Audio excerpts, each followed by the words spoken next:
అంతరాయ తిమిరోపశాంతయే శాంతపావనమచించ వైభవం తం నరం వపుషి కుంజరం ముఖే మన్మహే కిమపి తుందిలం మహః వసుదేవసుతం దేవం కంసచాణూరమర్దనం దేవకీ పరమానందం కృష్ణం వందే జగద్గురుం శ్రీకృష్ణం వందే జగద్గురుం.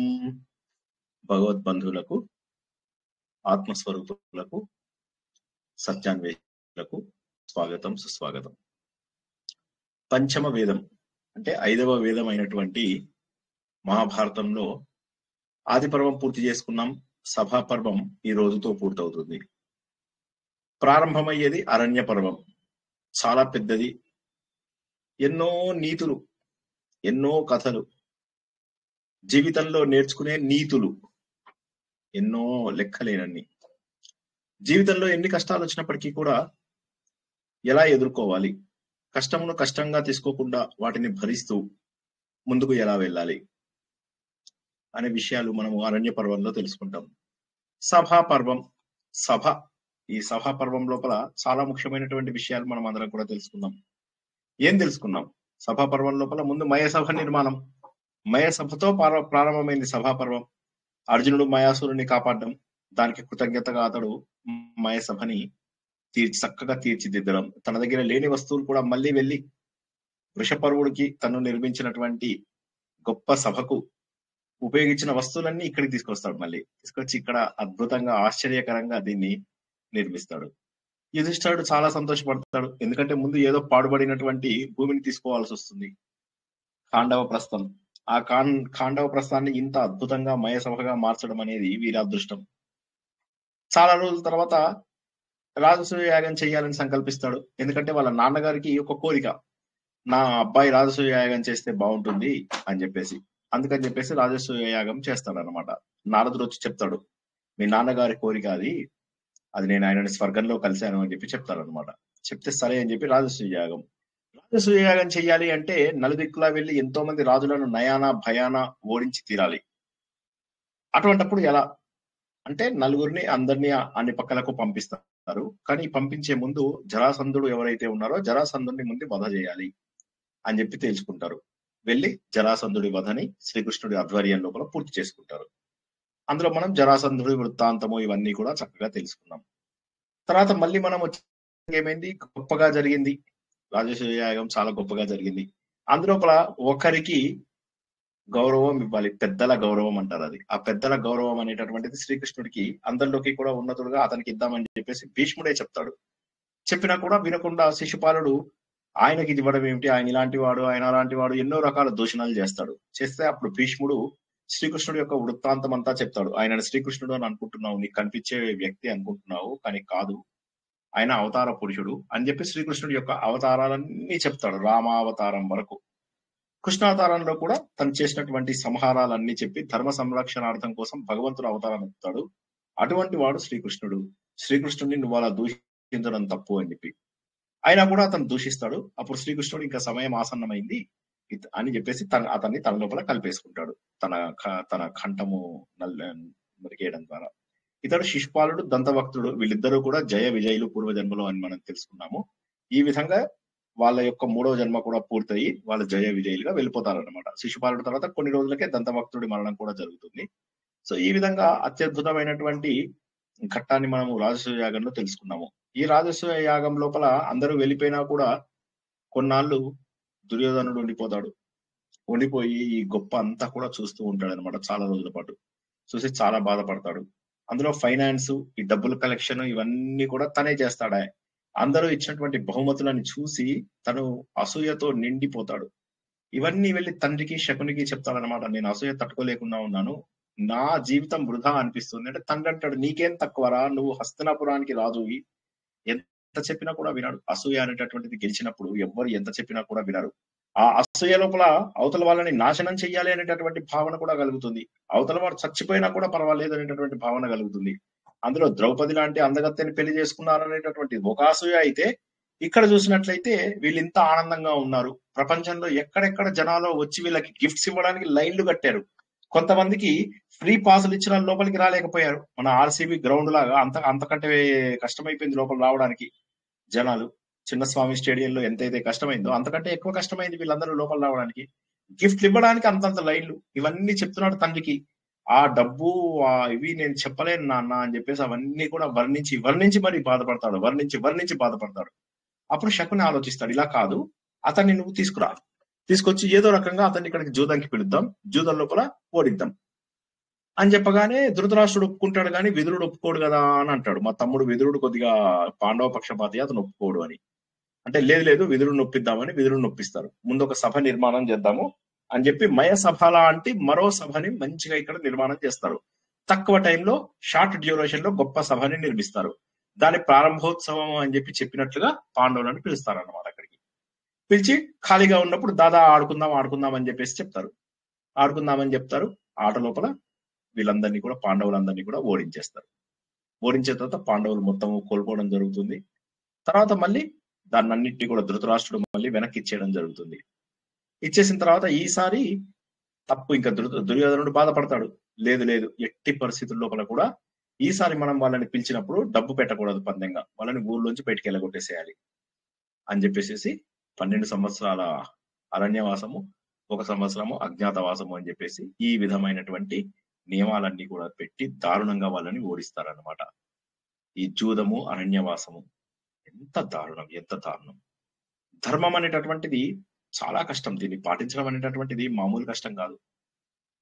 సో ఇది తెలుసుకునే ముందు మళ్ళీ మనం కథలోకి వెళ్ళిపోదాం. ఇది మొత్తం ముందు క్లుప్తంగా అసలు ఇప్పటి వరకు తెలుసుకున్నవి, ఇవాళ తెలుసుకోబోయేవి క్లుప్తంగా తెలుసుకున్నాము. ఇప్పుడు సమ్మరీ నుంచి మనం డీటెయిల్లోకి వెళ్దాం. ధృతరాష్ట్రుడు చెప్తాడు వద్దురా అని చెప్పినా కూడా వినడం కుదరదు. విదురుడు కూడా చెప్తాడు ఇది అనర్థము అది ఇది అంటే, లేదు లేదు నువ్వే వెళ్ళి పిలుచుకురా అని మొదటిసారి పిలవగానే ధర్మరాజు అంటాడు, జూదం మంచిది కాదు, కాకపోతే మా నాన్నగారు పిలిచారు, పెదనాన్న వెళ్ళక తప్పదు కదా అని. ఇప్పుడు కాసేపు కాలక్షేపం కోసం జూదం ఆడుకుందాం అని చెప్పేసి అంటాడు, నీకు పాచికలు ఆడడం కొద్దిగా ఉంది కదా ఆసక్తి అని. అనగానే అప్పుడు ధర్మరాజు అంటాడు, ఎప్పుడు కూడా జూదము అందులోపల ఇలాంటి జూదం మంచిది కాదు, క్షత్రియ ధర్మం కాదు, మనం ఏదో టైం పాస్ ఆడదాం అనుకుంటున్నాము, అందులో రాజులు జూదం ఆడడం అనేటటువంటిది పాపపు పని, కుటిలమైనటువంటి వాడితో జూదం అసలు ఆడడం కుదరదు, దానివల్ల ధనము ధర్మము మనకు ఉన్నటువంటివన్నీ కూడా కోల్పోతాము, కాబట్టి ఇక్కడ ధర్మద్యూతం జరుగుతుందనే నమ్మకం అయితే నాకు లేదు అని చెప్పేసి చెప్తాడనమాట. ఇక్కడ ద్రౌపది వీళ్ళందరూ కూడా ఊర్లోకి వస్తారా, వచ్చి వాళ్ళందరినీ చూసి అందరూ అసూయపడుతూ ఉంటారు. ద్రౌపదిని చూసి ఈ 100 మంది అన్నదమ్ములకు ఒక చెల్లెలు ఉంటుంది దుశ్శల అని, ఆమె గాంధారికి కళ్ళు లేకపోయినా కూడా ద్రౌపది అంటే విపరీతమైనంత అసూయ, మిగతా ఆడవాళ్ళందరికీ కూడా విపరీతమైనంత అసూయ. ద్రౌపది వస్తుంటే మహారాణి కదా, ఆమె వస్తుంటే అందరూ కూడా ఎక్కడిదక్కడ ఆశ్చర్యపోతూ ఉంటారు. దుర్మార్గులకి కళ్ళు కుట్టిపోతూ ఉంటాయి, బాధతో తట్టుకోలేనంత ఇదన్నమాట, అసూయ, కుళ్ళు, బాధ. సరే వీడు ఎలా అయినా సరే శకుని అంటాడు, లేదు లేదు లేదు జీవిత క్రీడ లోపల ఇవన్నీ కుదరవు, నేర్పరితనం కావాలి, కొద్దిగా లోక జ్ఞానం ఉండాలి, మహా మేధావులు క్షత్రియులు ఎంతో మంది పూర్వకాలంలో కూడా ఆడిన వాళ్ళు ఉన్నారయ్యా, నువ్వు ఇవాళ కాదని చెప్పేసి మాకు చెప్తున్నావేంటి నువ్వు నీతులు అంటే, ఇదేంటి బలవంతంగా ద్యూతం ఆడించడం ఏమిటి, సరే కనియండి ఎవరితో ఆడాలి అంటే దుర్యోధనుడు అంటాడు, నా బదులుగా శకునితో ఆడండి. ఇదేమిటి ఒకరి పక్షాన ఇంకొకళ్ళు ఆడడం ఏంటి అంటే, లేదు లేదు శకుని ఏం చేసినా నాకు ఓకేనే, నువ్వు కూడా ఏమన్నా పెట్టుకుంటే పెట్టుకో అంటాడు. ఈయనకు అలా పెట్టుకోలేదని తెలుసు. సో ఇది అక్రమం అని చెప్పి మనసులో అతనికి ధర్మరాజు కనిపిస్తుంది.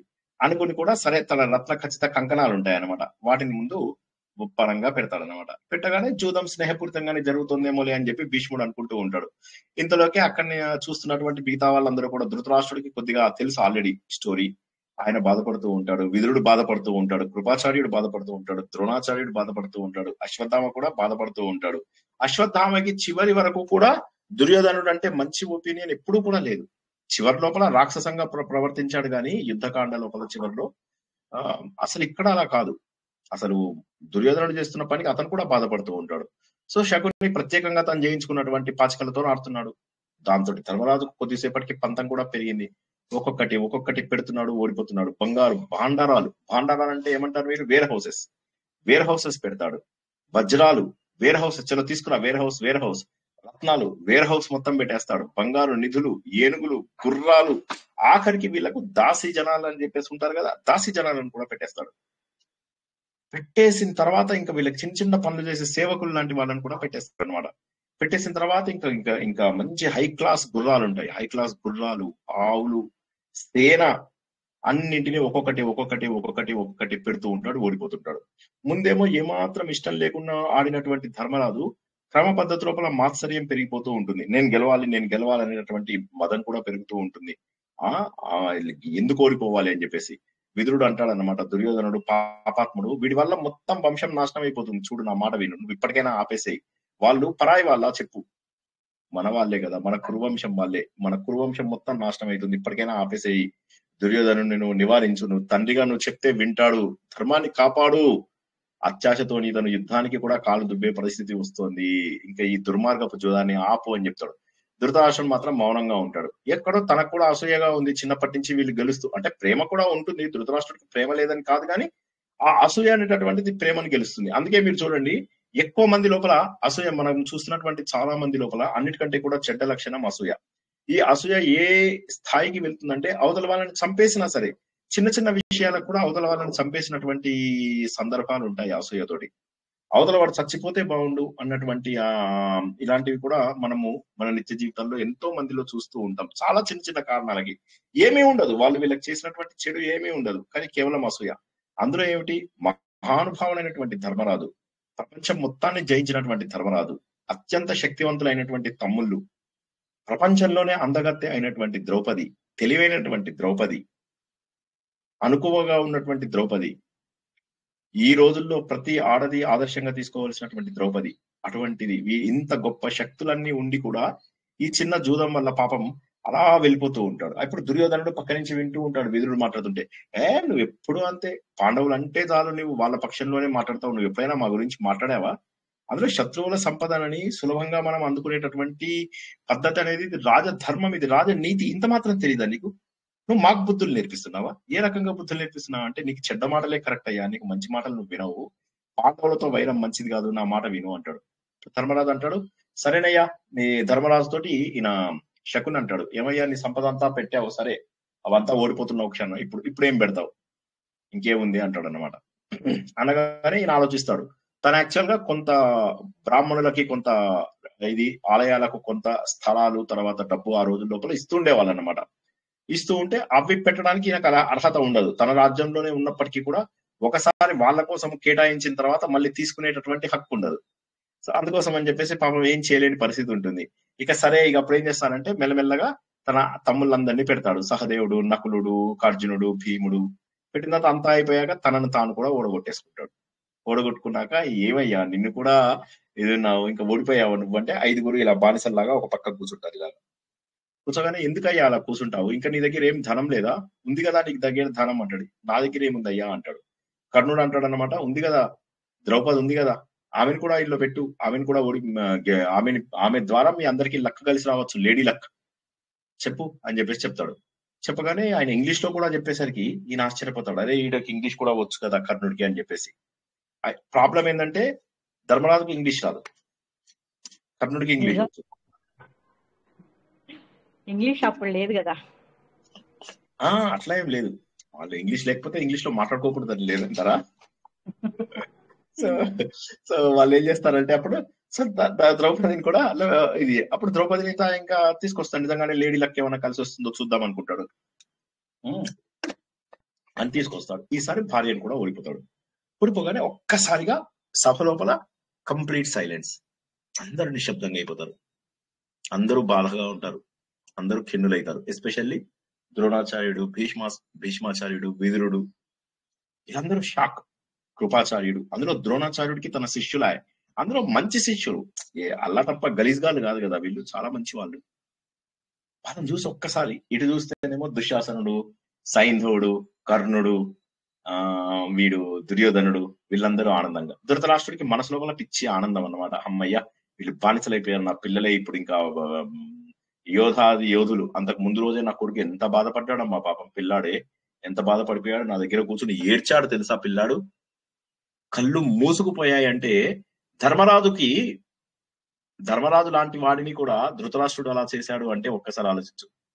పెదనాన్న మాట తీసేయాల్సి వస్తుంది అని చెప్పేసి జూదమాడినటువంటి ధర్మరాజు ఒక రాజుగా పాపం మాట తీసేయలేక వచ్చినటువంటి ధర్మరాజుని అవమానపరుస్తుంటే తన కొడుకుతో సమానం. ధర్మరాజు వాళ్ళ నాన్నగారే కదా సంపద అంతా తెచ్చింది, పాండురాజే కదా సంపద అంతా తెచ్చింది. అయినా కూడా అతను పడిపోతే ధృతరాష్ట్రుడు ఆనందంగా ఉంటున్నాడు. మనము బాహుబలి సినిమాలో అంటాడు చూడు, నాకు అవయవం వంకరగా ఉందనా అంటే, నీకు అవయవం వంకరగా ఉన్నందుకు కాదు, నీ బుద్ధి వంకరగా ఉన్నందుకు అంటాడు. సో బుద్ధి వంకర ఉంది. ధృతరాష్ట్రుడు స్వతహాగా ఫిజికల్ గా అంధుడు కాదు, మానసికంగా కూడా అంధుడు. కుమారుడు యొక్క ప్రేమ అతన్ని కప్పేసింది. అప్పుడు ధృతరాష్ట్రుడు అంటాడు, విదురా ఏమైంది, మళ్ళీ ఒకసారి క్లారిఫై చేసుకోవడానికి ఎవరెవరు ఏమేమి కూడారని చెప్తాడనమాట. చెప్పగానే అప్పుడు దుర్యోధనుడు చెప్తాడు, విదురా బాబాయ్ కదా ఎలా పిలుస్తున్నాడు, పోయి వీళ్ళంతా తుడిచేది ఉంది, పని ఉంది, మా దాసి ఉంది కదా ద్రౌపదిని తీసుకురా అంటాడు. అనగానే ఒక్కసారి నీలాంటి మూర్ఖుడున్నాడా, ఏం మాట్లాడుతున్నావు, ద్రౌపది అంటే ఏమనుకుంటున్నారా, ఈ సమస్త భూమండలానికి పట్టమహిషి, సాధ్విరా, అంతకంటే గొప్ప పతివ్రత ఉండదు, నువ్వు ఆమెను నన్ను తీసుకురమ్మంటావా, ఏం మాట్లాడుతున్నావు నువ్వు, అసలు నువ్వు కళ్ళు నెత్తి మీదకి ఎక్కాయా నీకు అని తిడతాడు విదురుడు. తిట్టగానే అప్పుడు ప్రతిగామి అని చెప్పేసి ఒక వర్కర్ ఉంటాడు, అయితే అతన్ని పిలుస్తాడు అనమాట. పిలిచి అతను ఒక డ్రైవర్ అంటే గుర్రాలు నడిపించేవాడు, అతని కొడుకు అనమాట. అతన్ని పిలిచి పోయి ద్రౌపదిని తీసుకురా అంటాడు.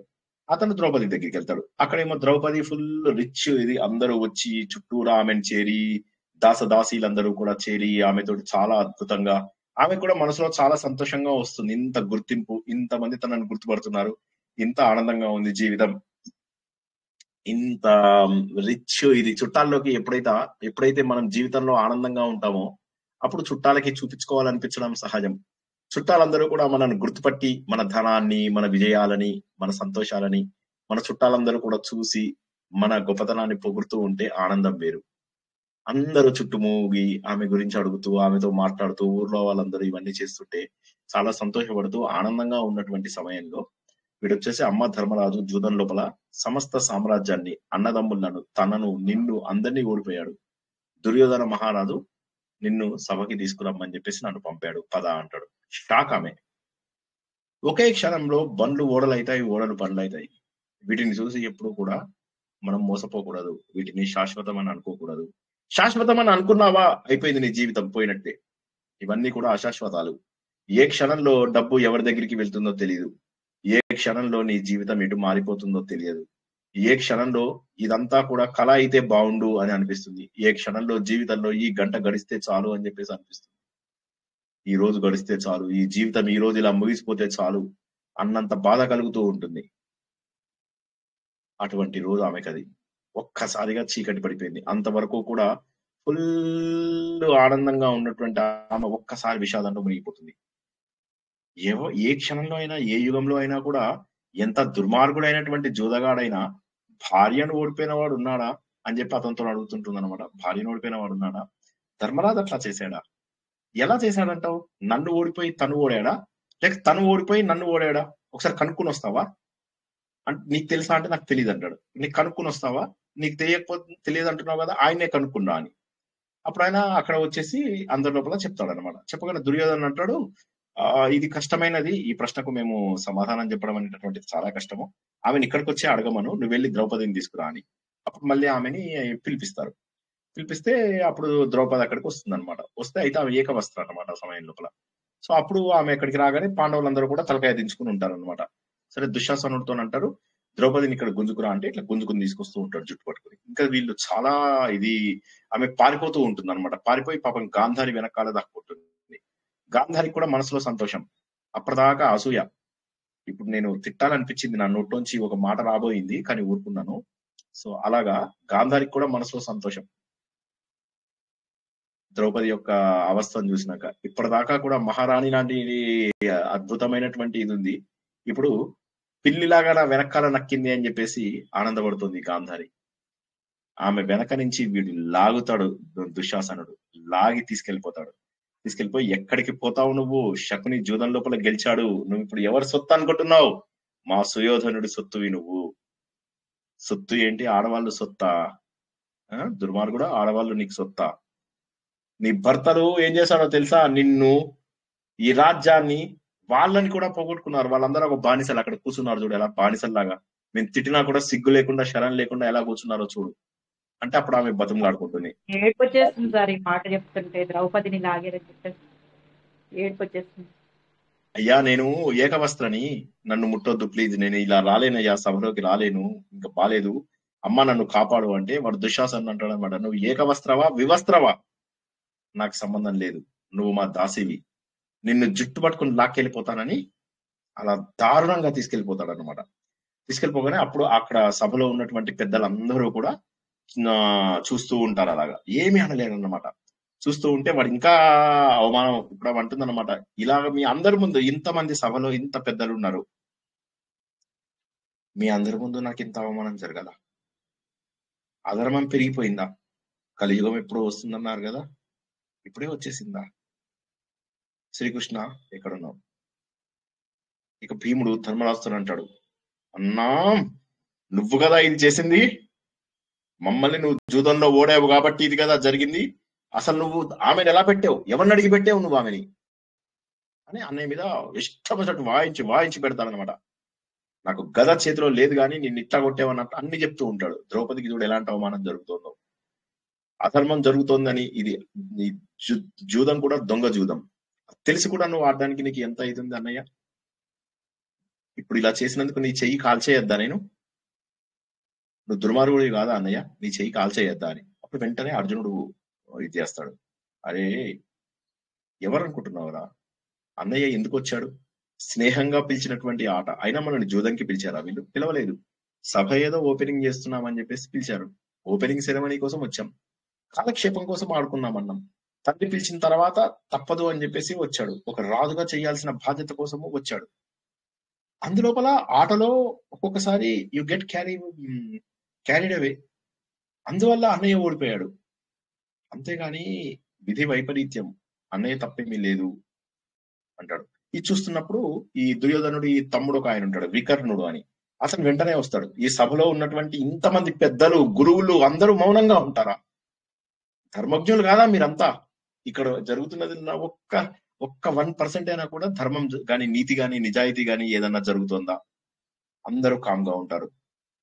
ధర్మ నిర్ణయం ఇప్పుడు నేను చేస్తా, జూదము, అతిగా తినడము, మద్యపానము, పేకాట, అమ్మాయిల వెనకాల తిరగడము, ఇవన్నీ కూడా దుర్వ్యసనాలు, వీటిలో ఉన్నటువంటి మనిషి ఎప్పుడూ కూడా తప్పులే చేస్తాడు, అటువంటి మనుషులు చేసినటువంటి పనులు లెక్కలోకి రావు, అటువంటివి అస్సలు రావు.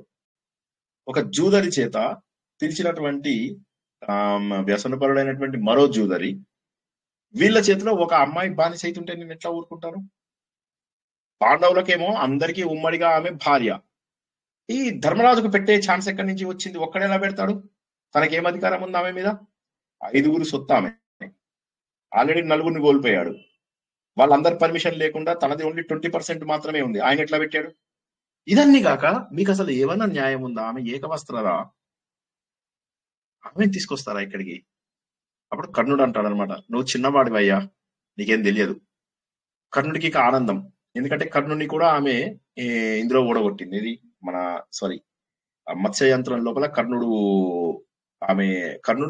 గెలిచే ఛాన్స్ ఉండే, కానీ ఈమె మాటల వల్ల ఓడిపోతాడని తెలుసుకున్నాం కదా మనం. సో దానివల్ల ఏమవుతుందంటే కర్ణుడికి అది ఆ కోపం ఎప్పటి నుంచో ఉంది. అంటాడు, ఎవడో తెలుసుకోవడానికి ఇష్టపడని ధర్మం నువ్వెందుకు చెప్తున్నావు, మాకెవరికి తెలుసుకోవాలని లేదు, ఏం చెప్తున్నావు నువ్వు, మాకు అవసరం లేదు. అందులో ఇంతమంది పెద్దలు ఉన్నారు, నువ్వు బచ్చగాడివి, నువ్వు వచ్చి ఇక్కడ మా అందరికీ కూడా నీతులు చెప్తావా. ధర్మరాజు ద్రౌపదిని పనంగా పెట్టి ఓడిపోయాడు అనగానే వికర్ణుడు అంటాడు, నువ్వే పెట్టమన్నావు, అది నువ్వు శకునిని ప్రోద్బలం చేసావు, శకునితో పెట్టించావని వికర్ణుడు కుక్రోషం వస్తూ ఉంటుంది. ద్రౌపది అసలు ద్రౌపదిని పెట్టే అర్హత లేదు, ఎవరైనా అంగీకరిస్తారా. జూదంలో ఉన్న సమయం లోపల మత్తు లోపల పెట్టాడు, ఏదైతే మద్యపానం మత్తులో చేశారో అట్లా పెట్టాడు. కాబట్టి వీళ్ళందరి దీంట్లోపల తీసుకొచ్చినటువంటి దాన్ని నువ్వు ఎలా తీసుకొస్తావు అని అడుగుతున్నావు కదా, తీసుకొస్తాడు. ఎందుకంటే ధర్మరాజు పెట్టేశాడు, ఓడిపోయానని చెప్పి ఒప్పుకున్నాడు, కాదని చెప్పి చెప్పమని ధర్మరాజుని, నువ్వు చిన్నపిల్లాడివి, నీకు తెలియదు ధర్మం. కాబట్టి ద్రౌపదికి 5గురు భర్తలు ఉన్నావు కరెక్టే, అటువంటి ఆమెకి ఏం విలువలు ఉన్నాయి, 5గురు భర్తలు ఉన్న దానికి ఏమన్నా విలువలు ఉంటాయా, అటువంటి విలువలు లేని ఆమె. అటువంటి వాళ్ళని ఇందాక దుశ్శాసనుడు అన్నాడు చూడు, ఏకవస్త్ర కాదు వివస్త్ర, బట్టలు లేకుండా తీసుకొచ్చినా కూడా అధర్మం లేదు, బట్టలు లేకుండా అమర్యాదగా అగౌరవంగా వీళ్ళని ఇక్కడికి తీసుకురావాలి. అటువంటి వాళ్ళని 5గురిని పెళ్లి చేసుకున్నామే ఏ రకంగా పతివ్రత అవుతుంది అని చెప్పి దుశ్శాసనుడు అన్నదానికంటే ఎన్నో రెట్ల ఘోరంగా అంటాడు. ఇవన్నీ విని ద్రౌపది చిగురుటాకులాగా వణికిపోతూ ఉంటుంది. అయ్యో అయ్యో అయ్యో ఏమిటిది, ఎలాంటి మాటలు వింటున్నాను, ఎవరెవరో వాళ్ళ వాళ్ళ అవకాశాలు వచ్చాయని చెప్పేసి ఇది చూసుకుంటూ ఉంటారు. మనం కూడా చూస్తూ ఉంటాం జీవితంలో ఎన్నోసార్లు ఇటువంటి పరిస్థితులు ఎదురు చూస్తూ ఉంటాం. మన సమయం బాలైనప్పుడు ఎవరెవరో ఎన్నెన్నో మాటలు అంటూ ఉంటారు. ఈ మాట వినగానే వివస్త్ర అనగానే వెంటనే దుర్యోధనుడికి ఐడియా వస్తుంది. అరే ఏదో బాగుంది కదా ఇది, అందరివి బట్టలు గుంజేసి, ముందు పాండవులవి గుంజేసి బట్టలు, తర్వాత ద్రౌపది, పాండవులందరివి బట్టలు లాగేస్తారు. లాగేసిన తర్వాత ఇప్పుడు ద్రౌపది లాగు అంటే అప్పుడు దుశ్శాసనుడు ఇది ధర్మమా ఇది అధర్మమా ఏమీ లేదు, అన్నయ్య మాట చెప్పాడు నేను పాటించాలి అని చెప్పేసి లాగుతాడు. లాగానే ఇంక ఇప్పుడు ఈమె ఏమీ చేయలేనటువంటి పరిస్థితి లోపల అలా ఆలోచిస్తూ బాధపడుతూ ఉంటుంది. ఏం చేయాలో తెలియదు. ఎవరు లేరు ఇక్కడ. భర్తలు, ప్రపంచాన్ని జయించినటువంటి భర్తలు ఏ విధంగా తనను కాపాడే పరిస్థితి లేదు. చూస్తే సభ లోపల అందరూ మగవాళ్ళు, అందులోపల ఆడవాళ్ళు ఉన్నప్పటికీ కూడా వాళ్ళు ఎవరు సహాయం చేయడానికి ముందుకు రావడం లేదు. వాళ్ళు కూడా వింత చూస్తున్నట్టుగా చూస్తున్నారు. తనకు అవమానం జరగాలని సభలో ఉన్నటువంటి ప్రతి ఒక్కడూ కూడా తను ఆలోచిస్తున్నాడు, తనకు అవమానం జరగాలి అని చెప్పేసి. ఈ సమయం లోపల ఎవరున్నారు నాకు దిక్కు? అప్పుడు ఆమెకి శ్రీకృష్ణ పరమాత్మ గుర్తొస్తాడు. వీడు దుశ్శాసనుడు లాగుతూ ఉన్నాడు, ఏమీ కావడం లేదు. లాగుతూ ఉన్నాడు, ఏమీ కావడం లేదు. లాగుతూ ఉన్నాడు, చీరల దొంతర అలా వస్తూనే ఉంది. చీరలు అలా వస్తూనే ఉన్నాయి. చీరలు అలా వస్తూనే ఉన్నాయి. ఏ విధంగానూ కూడా ఆమె మానవునకు ఎటువంటి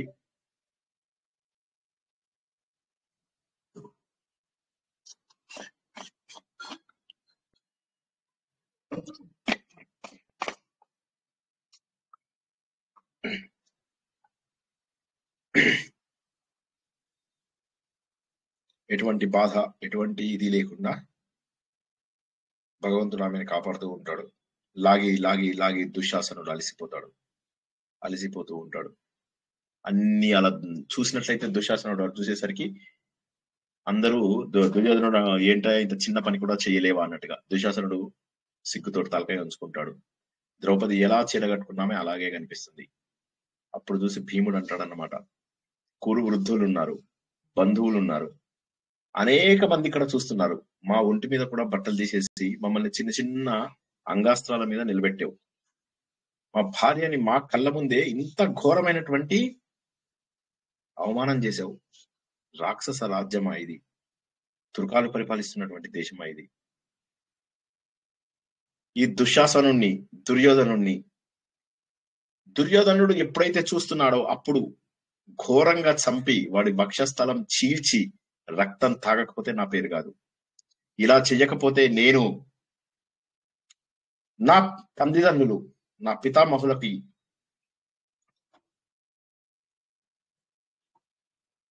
నేను పుట్టిన వాడిని కాదు, నేను జన్మ ఎత్తడం వృధా అనుకుంటారు.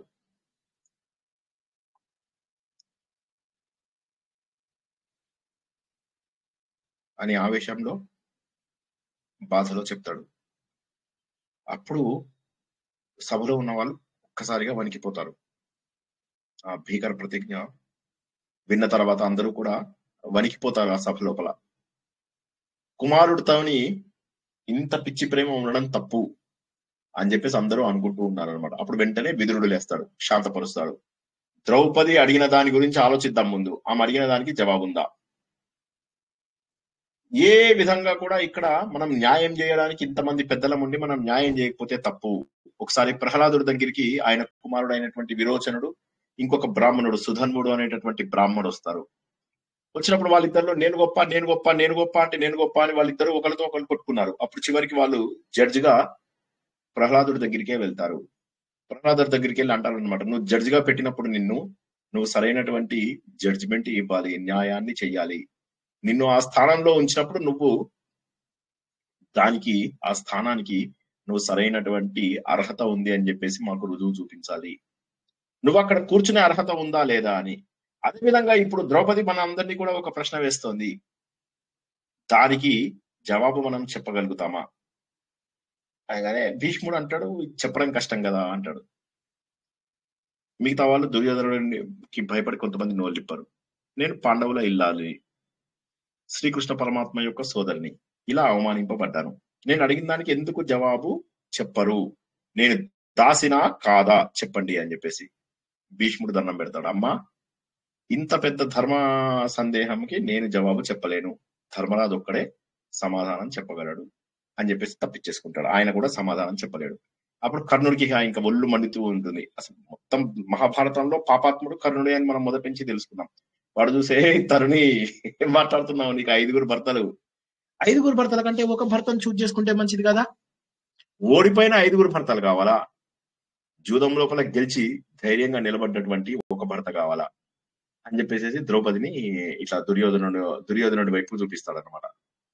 చూడు అని చెప్పి అనగానే అప్పుడు దుర్యోధనుడికి ఆ మాట సంతోషం అనిపిస్తుంది. అప్పుడు వాడు ఏం చేస్తాడు, తన లుంగి కొద్దిగా ఇట్లా లేపి తన వస్త్రాన్ని ఇట్లా బయటికి తీస్తాడు. తీసేసి ఆ తొడ భాగాన్ని చూపిస్తూ ఉంటాడు. చూపించేసి దా వచ్చి ఇక్కడ కూర్చో అని చెప్పేసి చెప్తాడు, సైగ చేస్తాడు. ఇంకా అప్పుడు ఇక భీముడు తట్టుకోలేకపోతాడు, లేచేస్తాడు. రే, ఈ రాజ్యం మదంతో, ఈ సుఖంతో, వీటన్నిటితోటి ఏదైతే నువ్వు తొడ మీద దాన్ని కూర్చోమని చెప్తావో ఆ తొడలు నా గదతో విరగొడతాను గాక, పగలగొడతాను, నిన్ను ఘోరాతి ఘోరంగా చంపేస్తాను అని చెప్పేసి వెళ్ళిపోతాడు. ముందుకు వెళ్ళిపోతాడు, పరిగెత్తుకుంటూ వెళ్ళిపోతాడు. అప్పుడు వెంటనే అందరూ భీముడి మీద పడి ఆపేస్తారు. ఆపేసేసి తప్పు, ఇప్పుడు మీరు ఇది చేయవలసినటువంటి పని కాదు అంటే, ఇక ఇంత దాకా వచ్చిన తర్వాత, అంటే పిల్లలను కూడా చంపేస్తాడు అని చెప్పేసి వచ్చిన తర్వాత, అప్పుడు గాంధారికి అసూయ తగ్గదు. అప్పటికి కూడా చలో జానిదో, బాగా అవమానం చేశాం, ఎంత అవమానం చేద్దాం అనుకున్నామో అంత అవమానం చేశాం. స్త్రీకి స్త్రీనే శత్రువు అని చెప్పడానికి గాంధారి లాంటి పాపాత్ముడు ఒకరు చాలు. ఎన్నో ధర్మాలు నేర్చుకుంది, కానీ పుత్రుడి విషయం వచ్చేసరికి నిజమైనటువంటి అంధురాలుగా మారిపోయింది. ఆ గాంధారి అప్పుడు వెళ్ళి మెల్లగా ధృతరాష్ట్రుడికి చెప్తుంది, ఇంకా లాభం లేదు, ఐ థింక్ పరిస్థితి మన చేతుల నుంచి జారిపోతుంది అని చెప్పేసి. అప్పుడు ధృతరాష్ట్రుడు అంటాడు, తప్పు, ఆమె మన అందరికంటే కూడా పెద్దది, ఆమె పట్టమహిషి, ఆమెను మనం అవమానించడం తప్పు. నువ్వు ఈ కోడళ్ళందరిలో, నాకున్నటువంటి ఇంతమంది కోడళ్లలో గౌరవించదగదా అనేది నువ్వు ఒక్కదానివే తల్లి, నన్ను క్షమించు. నా అల్ప బుద్ధితోటి నేను నిన్ను ఎదుర్కోలేకపోయాను, ఈ అధర్మాన్ని నేను ఆపలేకపోయాను. నేను చేసినటువంటిది ఘోరాతి ఘోరమైనటువంటి అపరాధము. చెప్పు, నీకేం వరం కావాలో కోరుకో, నా కోడళ్ళందరిలోకి కూడా నువ్వే ఉత్తమ రాలివి. అప్పటికి ధృతరాష్ట్రుడికి మనసంతా కూడా కరిగిపోతుంది. అప్పటి ఆ గాంధారికి మనసు కరగదు కానీ ఇంకా గొడవ ఎందుకు అన్నట్టుగా ఊరుకుంటుంది. కానీ ధృతరాష్ట్రుడికి మాత్రం కరిగిపోతాడు, పూర్తిగా కరిగిపోతాడు. అప్పుడు ముందు నా భర్తని దాస్యం నుంచి విముక్తి చేయండి అంటుంది ధర్మరాజుని. సరే, ఇంకొక వరం కోరుకో అంటుంది. అంటే ఆ 4 తమ్ముళ్ళని కూడా దాస్యం నుంచి విముక్తి చేయండి అంటుంది. సరే, ఇంకో వరం కోరుకో అని అతను అంటాడు. అప్పుడు ఆమె అంటుంది, లేదు కోరుకోకూడదు, క్షత్రియ వనిత ఎప్పుడు కూడా 2 వరాలే కోరుకోవాలి. ఓకే, వైశ్యులైతే 1 వరం కోరుకోవాలి, శూద్రులైతే 3 వరాలు కోరుకోవచ్చు. నేను 2 కోరుకున్నాను ఆల్రెడీ క్షత్రియ వనితని, ఇక అంతకంటే ఎక్కువ కోరుకోకూడదు అని. చూసావా అమ్మ నీ ధర్మ నిరతి, నీ ధర్మానికి ఎంతో సంతోషించాను. నువ్వు చెప్తున్న మాటలకు నాకు చాలా సంతోషంగా ఉంది. ఈ కోల్పోయిన రాజ్యాన్ని, సంపదను, వజ్రాలు, వైఢూర్యాలు, సైనికులు, సేవకులు, దాసీలు, దాసజనాలు, ఏనుగులు, గుర్రాలు మొత్తం అన్ని కూడా వాపసు ఇచ్చేస్తున్నాను. నేను అల్పబుద్ధిని, నేను ముసలివాడని. మీ తల్లి గాంధారి నేను కలిసి చేయిస్తున్నాము ఈ మాట. మా ఇద్దరిని చూడు, నువ్వు కనీసం నన్ను చూడు, నీ తల్లి అయినటువంటి గాంధారిని చూడు.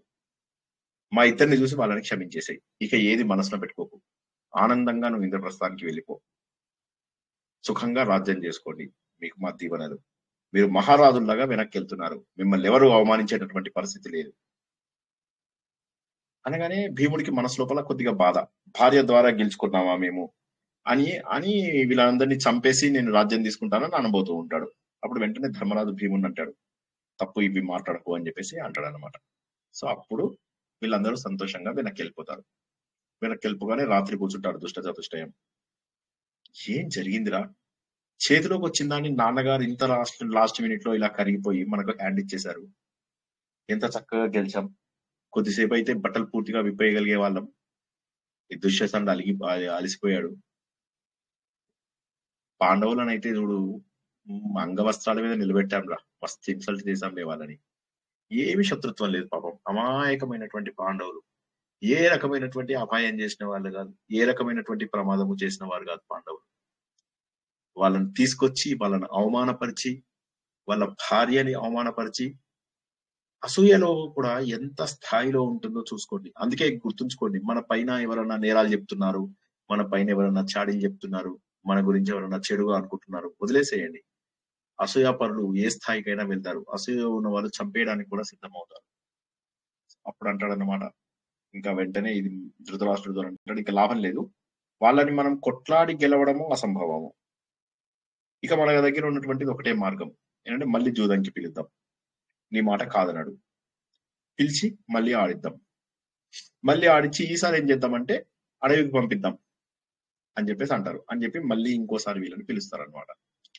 రెండోసారి అయినా బుద్ధి తెచ్చుకోవాలి కదా ధర్మరాజు. రెండోసారి వస్తాడు. మొదటిసారి తప్పు చేస్తే మోసం చేసిన వాడిది తప్పు. రెండోసారి కనుక మోసపోయిన వాడిది తప్పు. ఈసారి మళ్ళీ పిలిపిస్తారు. ధర్మరాజు ఏమో వెళ్ళి పాప మా నాన్నగారు పిలిచారు అనుకుంటాడు.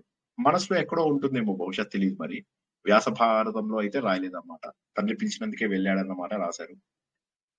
అప్పుడు రాగానే శకున్ అంటాడు, ధర్మరాజా నువ్వు ఒక మాట గుర్తుంచుకోవాలి, నువ్వు రాజ్యాన్ని మళ్ళీ పనంగా పెడతాను, వజ్రాలు పెడతాను, వైడూర్యాలు పెడతానంటే కుదరదు.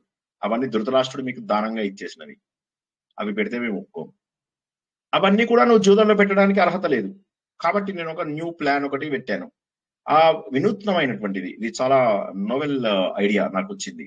ఈ ఐడియా ప్రకారం ఏం చేద్దామంటే మనము, ఓకే, ఓడిపోయిన వాళ్ళు మామూలు ఆర్డినరీ వల్కమ్లు కట్టుకుని, ఓకే, కందమూలాలు ఫలాలు ఇవన్నీ తినుకుంటూ అరణ్యవాసం 12 ఏళ్ళు చేయాలి. 13వ సంవత్సరం ఏమో అజ్ఞాతవాసం చేయాలి. అజ్ఞాతంలో కనుక బయటపడితే మళ్ళీ ఈ సైకిల్ రిపీట్ అవుతుంది, మళ్ళీ 12+1. ఇష్టం ఉంటే ఆడదాం, లేకపోతే లేదు, ఈసారి ఏం బలవంతం లేదు అన్నారు. సరే, ధర్మరాజు ఒప్పుకుంటాడు. అన్నదమ్ములు ఇష్టం ఉండదు, కానీ అన్నయ్య ఉత్సాహాన్ని చూసి ఆపరు. సరే, లాస్ట్ టైం గొడవ అయింది కదా, ఈసారి జాగ్రత్తగా ఉంటారేమోలే అని చెప్పేసి అనుకుంటారు. అనుకున్నట్టుగా ఆట మొదలవుతుంది. శుభ్రంగా ఓడిపోతారు ఈసారి కూడా. ఏం చేయాలో తెలియదు. భీష్ముడి దగ్గర, ద్రోణాచార్యుడి దగ్గర, కృపాచార్యుడి దగ్గర, అందరి దగ్గరికి వస్తారు. సెలవు తీసుకుంటారు. వాళ్ళని చూస్తుంటే వీళ్ళందరికీ గుండెలు కరిగిపోతూ ఉంటాయి. అనుకోకుండా వచ్చారు, మళ్ళీ రెండోసారి కూడా వచ్చారు. ఈ పందెంలో అయినా గెలుస్తారనుకుంటే ఇక్కడ కూడా ఈయనకు రాదు.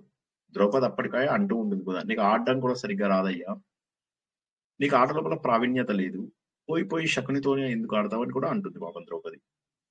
ఇతనితో అందమే కాకుండా సభలో కూడా అంటుంది, ఏమి ఆట రానోడితోటి ఒక పెద్ద ఆట వచ్చిన వాడు ఆడి గెలవడం ఎంతవరకు కరెక్ట్, పెద్ద పెద్ద పందాలు వేయించి చేయడం ఎంతవరకు కరెక్ట్ అని కూడా అంటుంది ద్రౌపది.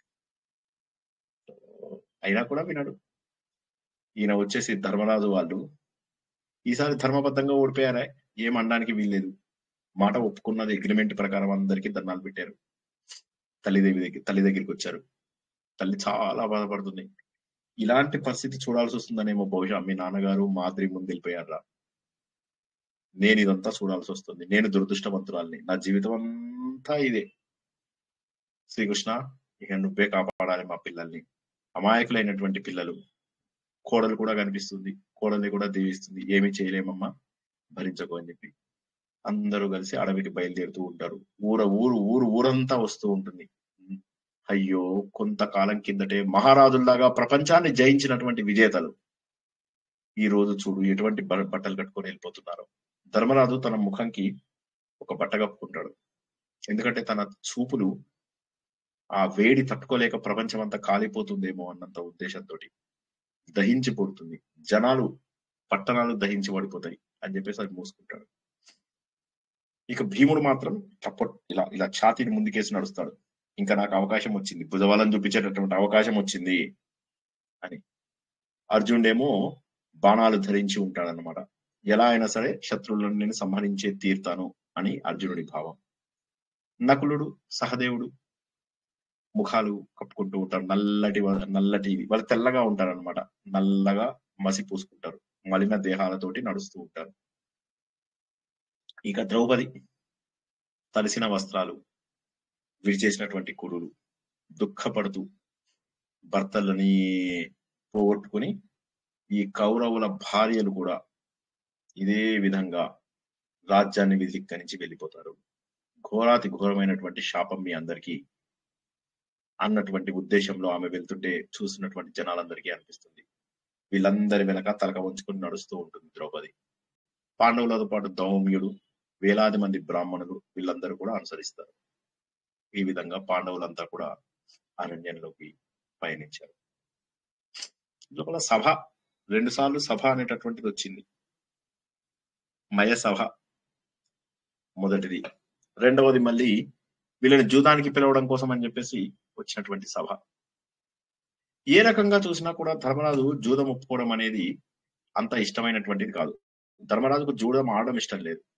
క్షత్రియ ధర్మం అనుకున్నాడు కానీ క్షత్రియులు కూడా ఎక్కువగా ఆడేవాళ్ళు కాదు ఆ రోజుల్లో. కానీ అందులో చెప్తాడు కూడా క్లియర్ గా, రాజులు ఆడడం ఇది మంచి పని కాదు, పాప పని అని కూడా పాపం చెప్తాడు.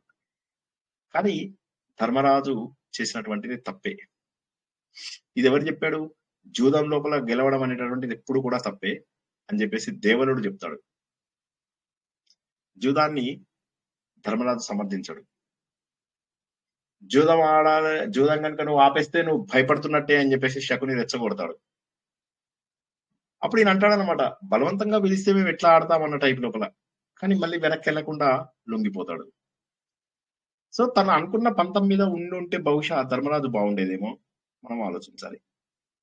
సరే, జూదము శకుని గెలిచాడు. రెండవసారి మళ్ళీ ధర్మరాజు ఆ పట్టుదల లేకుండా ఉండుంటే బాగుండేదేమో, అది కూడా తప్పే. శకుని కూడా మామూలు తెలివైన వాడు కాదు. 12 ఏళ్ళు గనక ఎవరైతే ఒక వస్తువుకి దూరం అవుతారో ఆ తర్వాత దానిపైన వాళ్ళకి ఎటువంటి హక్కులు ఉండవు, రైట్స్ కోల్పోతారు. సో కాబట్టి తెలివిగానే చేశాడు శకుని. శకునికి కావాల్సింది ఏంటి? అతడి ఈ సామ్రాజ్యం అంతా ఎవరో ఒకరి చేతిలో ఉండాలి. అయితే ధర్మరాజు చేతిలో ఉండాలి, లేకపోతే దుర్యోధనుడి చేతిలో ఉండాలి. ధర్మరాజు చేతిలో కంటే దుర్యోధనుడి చేతిలో దుర్మార్గుడైనా సరే సులభంగా వచ్చే అవకాశం ఉంది. కాబట్టి దుర్యోధనుడికి సపోర్ట్ చేస్తాడు. అది. సో కాబట్టి ఏమవుతుందంటే, ఎక్కడైనా కూడా మనకు జూదం ఆడే వాళ్ళని కనుక మనం చూసినట్లయితే, అంటే జూదం నేను ఎప్పుడు చూడలేదు కానీ చిన్నప్పుడు మా ఫ్రెండ్ ఒకడు గోళీలు ఆడేవాడు. ఆ గోళీలు ఆడితే దానికి డబ్బులు పెట్టి గోళీలు ఆడేవాళ్ళు. ఓడిపోయినప్పుడు ఏం చేసేవాడు, మళ్ళీ గెలుస్తారే, ఓడిపోయాను ఇప్పుడు ఎట్లా వస్తుంది, పద లైబ్రరీకి వెళ్దాం అనేవాడిని. నాకు చిన్నప్పటి నుంచి చదువుకోవడం కొద్దిగా సరదాగా ఉండేది. లైబ్రరీకి వెళ్దాం, మన బాపూజీ లైబ్రరీ అని చెప్పి మా నిజామాబాద్ లో ఒక అద్భుతమైన లైబ్రరీ ఉండేది. అక్కడికి వెళ్దామంటే వస్తా వాసు, గ్యారంటీకి వస్తా, ఇగో ఈ గెలిస్తే వస్తా అంటాడు. గెలిచిన తర్వాత, గెలిస్తే ఎట్లా, నేను ఆటలోంచి ఎలా వెళ్ళాలి అంటాడు. ఓడిపోతారేమో, ఓడిపోయినాక ఎట్లా వస్తాను అనేవాడు. సో గెలిచినా రారు వాళ్ళు, ఓడిపోయినా కూడా రారు. రాజ్యము, సంపదలు, ఇక వీటి గురించి ఆలోచిస్తే ఇవి అశాశ్వతమైనటువంటి సత్యం మనకు తెలుస్తుంది. ఎవరి దగ్గర ఉండవు. ఆకస్మికంగా వచ్చినటువంటి సంపద కూడా ఎక్కువ రోజులు ఉంటుంది అనేది ఏం లేదు. ఇది చాలా దురదృష్టం. ఈయనకు కళ్ళు తెరవకపోవడం. మయసభ ఎప్పుడైతే అద్భుతంగా కడతారో అప్పుడు నారద మహర్షి వస్తే చెప్తాడనమాట. నారద మహర్షిని, నువ్వు బ్రహ్మదేవుడి సభ చూసావు, స్వర్గం లోపల ఉన్న సభ చూసావు, కుబేరుడు సభ చూసావు, ఇలా గొప్ప గొప్ప సభలు చూసావు కదా, వాటన్నిటికంటే నా సభ బాగుందా అని అడుగుతాడు ధర్మరాజు. సో ఏంటంటే, ఒక సమయం లోపల ఎట్లా అంటే హోదా, హంగు, ఆర్భాటం ఇవి గొప్ప అనిపిస్తాయి మనకు. ఇక నెక్స్ట్ ధర్మరాజు ఇన్ని కోల్పోయినా ఒక్క మాట అనలేదు, జూదం మాను అని చెప్పేసి చెప్పలేదు. దీనికి కారణం ఏంటంటే, ఒక్క భీముడు తప్ప ఇంకెవరు కూడా మాట్లాడలేదు. ఎందుకంటే ఆయనకు అన్ని తెలుసు కదా అని. తెలిస్తే ఏమైంది, చెప్పాల్సి వచ్చింది కదా, చెప్తే బాగుండేదేమో బహుశా. ఇక వికర్ణుడు చిన్నవాడైనా కూడా మిగతా అందరూ పెద్దవాళ్ళ కంటే కూడా పెద్దగా తను నిర్వర్తించడం అనేటటువంటిది చాలా గొప్ప. వికర్ణుడు మహానుభావుడు. ఇక కర్ణుడిలో ఉన్న అసూయని మనం గుర్తించినట్లయితే, ఎంత అసూయ, ఒక మనిషిని చంపేయాలి అన్నటువంటి అసూయ, ఒక మనిషిని దారుణంగా హింసించాలి అనేటటువంటిది, ఒక గొప్ప రాజుని, గెలిచినటువంటి రాజుని దారుణంగా ఓడించి అవమానం చేయాలి అనేటటువంటిది. సో ఈ విధంగా ఎలా చూసినప్పటికీ కూడా ఈ లక్షణాలు మనం ఈ రోజుల్లో కూడా చాలా మందిలో చూస్తూ ఉంటాం, అసూయ లక్షణాలు. సో కర్ణుడు అసూయకు పరాకాష్ట, దుర్యోధనుడు అసూయకు పరాకాష్ట. వీరందరూ కూడా పరమ దుర్మార్గులందరూ ఒక దగ్గర అయ్యారు. అన్నమాట నేను వింటున్నాను అని ఆలోచించినటువంటి దుశాసనుడు ఒక్కసారైనా ఆలోచించుంటే బాగుండేది. ఒక్కసారైనా, అయ్యో నేను తప్పు చేస్తున్నానేమో, ఒక్కసారైనా ఆలోచించాల్సింది. యుధిష్ఠిరుడు వైపు తీసుకున్నట, ఇది క్షత్రియ ధర్మంలే, న్యాయబద్ధంగా ఆడతాను అని చెప్పేసి వెళ్ళాడు. కానీ దుర్యోధనుడు కుటిలత ముందు తనకు తెలుసు ఆల్రెడీ ఒకసారి జరిగింది. అయినా కూడా ఇంకొకసారి మళ్ళీ ధర్మబద్ధత ఉంటుందేమో అని చెప్పి రావడం. సో ఇదేంటంటే ధర్మ సంకటం అనాలా, లేకపోతే మోసపోయిన వాడు మరోసారి ధర్మం ధర్మం అని చెప్పి వెళ్ళడం కరెక్టా?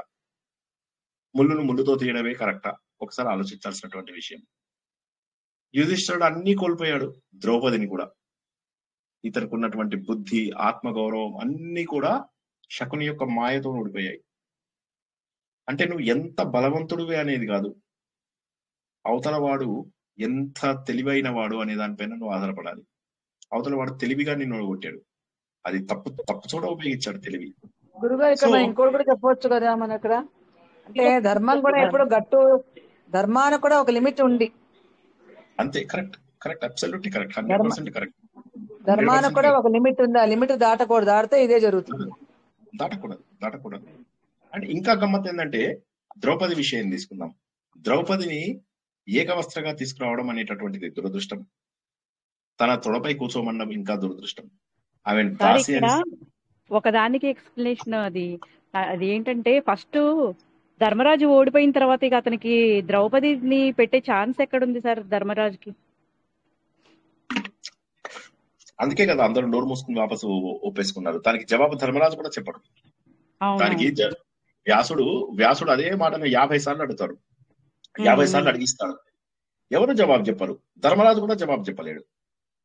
సో అక్కడ జవాబు చెప్పక వాళ్ళ సైడ్ నుంచి తప్పైంది, ప్లస్ ద్రౌపది యొక్క ఘోరమైన స్థితి చూడటము, ఇవి అన్ని కూడా కారణమే. ఒకవేళ కనుక ద్రౌపది ఆ ప్రశ్న అడిగి ఉండకపోతే బహుశా అది న్యాయబద్ధం అనిపించి ఉండేదేమో, కానీ ద్రౌపది సరైనటువంటి ప్రశ్న వేసింది ఖచ్చితంగా. అవును, చాలా కరెక్ట్ గా. సో ఏది ఏమైనా సామాజికంగా ద్రౌపది అడిగింది కదా, నాకు 2 నిమిషాలలో కంప్లీట్ చేస్తాను, 2 నిమిషాలలో. ఇంకోటి మనం చూసినట్లయితే సామాజికంగా గాని, నైతికంగా గాని, ధర్మపరంగా గాని దారుణమైనటువంటి వక్రీకరణ. సమాజం పతనమైంది అని చెప్పి చెప్పడానికి ఇంతకంటే కూడా ఘోరమేమో ఆలోచించండి. సమాజం దారుణం. పాండవుల గౌరవం అనేటటువంటిది మంట కలిసిపోయింది, మనుషుల గౌరవం మంట కలిసిపోయింది, స్త్రీల గౌరవం మంట కలిసిపోయింది, రాజధర్మం అనేది మంట కలిసిపోయింది, మానవత్వం అనేటటువంటిది మంట కలిసిపోయింది. ఇది దారుణమైనటువంటి ఘట్టం. మహాభారతంలోనే చాలా మంది యుద్ధ ఘట్టాలని వర్ణిస్తారు, కానీ ఎందుకో నాకు వాటన్నిటికంటే కూడా ఘోరమైనటువంటి ఘట్టం ఇదే అనిపిస్తుంది. ఇక ద్రౌపది ఇటువంటి పరిస్థితుల లోపల కూడా ఆమెకున్న వివేకం చూడండి. ఎవరిని నమ్ముకోవాలో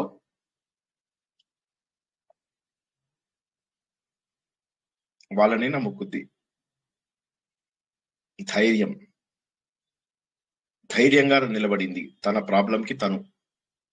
ధర్మం ఏ విధంగానూ ఆమె ధర్మం తప్పలేదు, చక్కగా ప్రశ్న అడిగింది, అందరినీ నిలదీసింది సభ లోపల, తనకు జరిగినటువంటి పరిస్థితిని అందరికీ చెప్పింది.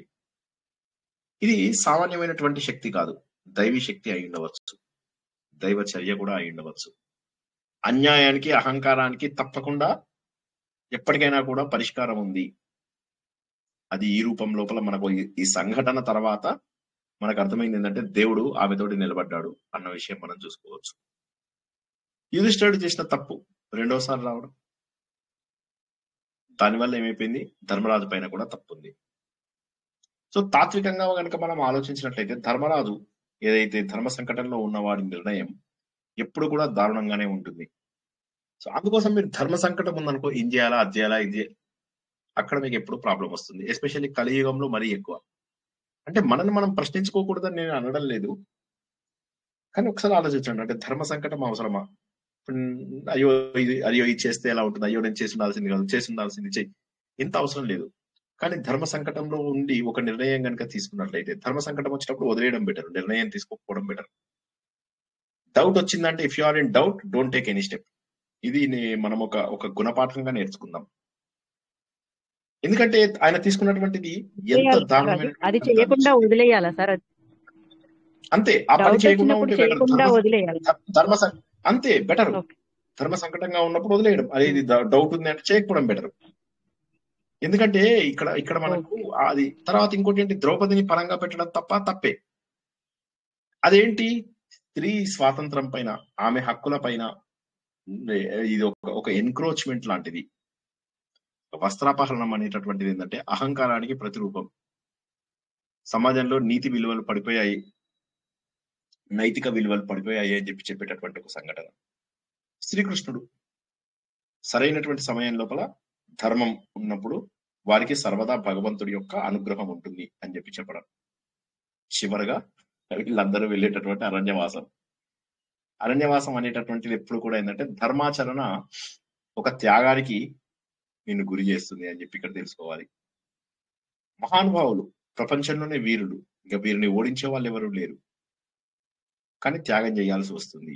కానీ చివరిలో ఆ త్యాగమే వీళ్ళ అసలు విజయం లోపల కూడా కారణమవుతుంది, అసలు విజయానికి కూడా కారణమవుతుంది. ఈ విధంగా చూసుకున్నట్లయితే ఎట్టి పరిస్థితుల లోపల కూడా చుట్టాలలో బంధువులకి ఫోన్లు చేయకండి. అల్టిమేట్ గా సార్ మా ఫోన్ల మీద పడతారు సార్, మీరు అటు పోయి ఇటు పోయి మా ఫోన్ల మీద పడతారు. ఫోన్లని స్విచ్ ఆఫ్ చేసి పెట్టుకోండి. మీరేం చేస్తారంటే సెల్ ఫోన్లని, ఓకే, మీరేం చేస్తారంటే మా ఫ్రెండ్ ఒక ఆయన ఉన్నాడు, ఆయన చెప్పే కదా చాలా తక్కువ పైసలకే వాటిని పగలు కొడతాడు. మీరు ఇచ్చారంటే సెల్ ఫోను ఆయన 10 రూపాయలకు దాన్ని పగలు కొడతాడు. ముందు ఫస్ట్ బంధువులలో గాని స్నేహితులలో గాని గొప్పలు చెప్పుకోవడం మానేయండి. ఎవరు మన వాళ్ళు కాదు. ఈ రోజు మనకున్న సంపదలు రేపు మన నుంచి దూరం అయ్యే అవకాశం చాలా తొందరలోనే ఉంది. ఇవాళ మనం ఉన్న పరిస్థితి ఎప్పుడు ఉంటుందని కాదు. ఇవాళ మనం చాలా గొప్పగా ఉన్నాం, రేపు గొప్పగా ఉంటామని అనుకోకండి. శరీరమే మనకు సహకరించదు, మనకు ముడతలు పడిపోతుంది. ఓకే, నిన్న ఆరోగ్యంగా ఉన్నటువంటి మనము ఈ రోజు నాడు ముసలితనంలోకి ప్రవేశించాల్సి వస్తుంది. తెల్ల జుట్టు రావడము, శరీరంపై ముడతలు, శరీరంలో అనారోగ్యపు ఛాయలు, ఇవన్నీ కూడా ఏ విధంగా అయితే మనకు ఉన్నాయో దాన్ని బట్టి గుర్తించి మనము సమాజానికి దూరంగా ఉండడం అనేటటువంటిది అత్యంత ఆవశ్యకత ఉంది అన్నటువంటిది గుర్తుంచుకోండి. కాబట్టి సమాజం లోపల ఇటువంటి చెడ్డ లక్షణాలు ఉన్నటువంటి జనాలే ఎక్కువ ఉంటారు. మీకు ఆత్మీయులు ఎవరైతే ఉన్నారో ఆత్మీయులను తప్ప మిగతా వారందరికీ దూరంగా ఉండడమే మంచిది. మేము నిజ జీవితంలో మీరు వాళ్ళతో ఉన్నారా లేకపోతే స్వప్నంలో వాళ్ళతో ఉన్నారా అనేది కాదు. అసలు మీకు మీకు మీకు మీకు చాలా ప్రాణానికి ప్రాణం, అంటే మీకు గాయం తగిలినా కూడా వాళ్ళు గిలగిలలాడిపోయేటటువంటి వాళ్ళైతేనే మీకు మిత్రుడు. మిగతా వాళ్ళందరూ తగ్గించుకోండి. మానసికంగా ఫస్ట్ డిటాచ్ అయిపోండి. తర్వాత ఫోన్లు పూర్తిగా తగ్గించేసేయండి. అసూయ పనులకు వీలైనంత దూరంగా ఉండండి. చెడ్డ వాళ్ళకు వీలైనంత దూరంగా ఉండండి. నచ్చని వాళ్ళకి వీలైనంత దూరంగా ఉండండి. ఎందుకంటే అందరినీ మీరు ఒప్పించలేరు. నన్ను నమ్మండి, మీరు ఒప్పించలేరు. మీ మాట కరెక్ట్ అని అవతల వాడు ఒప్పుకోడు. ఎన్నిసార్లు చెప్తే మీకు ఈ పాయింట్ అర్థమవుతుంది.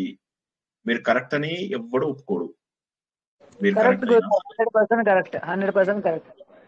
ఈ ప్రపంచంలో మార్చుకోగలిగేది మనం ఒక్కరిని మాత్రమే. మనం ఒక్కళ్ళము మారి తీరాలి. మనం ఒక్కళ్ళము సమాజం లోపల మారి తీరాలి. ఎటువంటి అహంకారము ఉండకూడదు, ఎటువంటి కోపము, ద్వేషము ఇవన్నీ ఉండకూడదు. ఉండకూడదు అంటే ఎదురుగా ఆ పరిస్థితులు కనిపిస్తాయి, కోపం వస్తుంది. కాబట్టి ఏం చేయాలంటే అటువంటి పరిస్థితులు తెస్తారు అనుకున్నటువంటి మనుషులకు దూరంగా ఉంటే చాలు. 4 కుక్కలు పెంచుకోండి చాలు, సరిపోతుంది. వీలైనంత వరకు దూరంగా ఉండండి. ఎవరి మీద శత్రుత్వం అవసరం లేదు, ఎవరి మీద ద్వేషం అవసరం లేదు. మెల్లగా పక్కకు పెట్టుకోండి.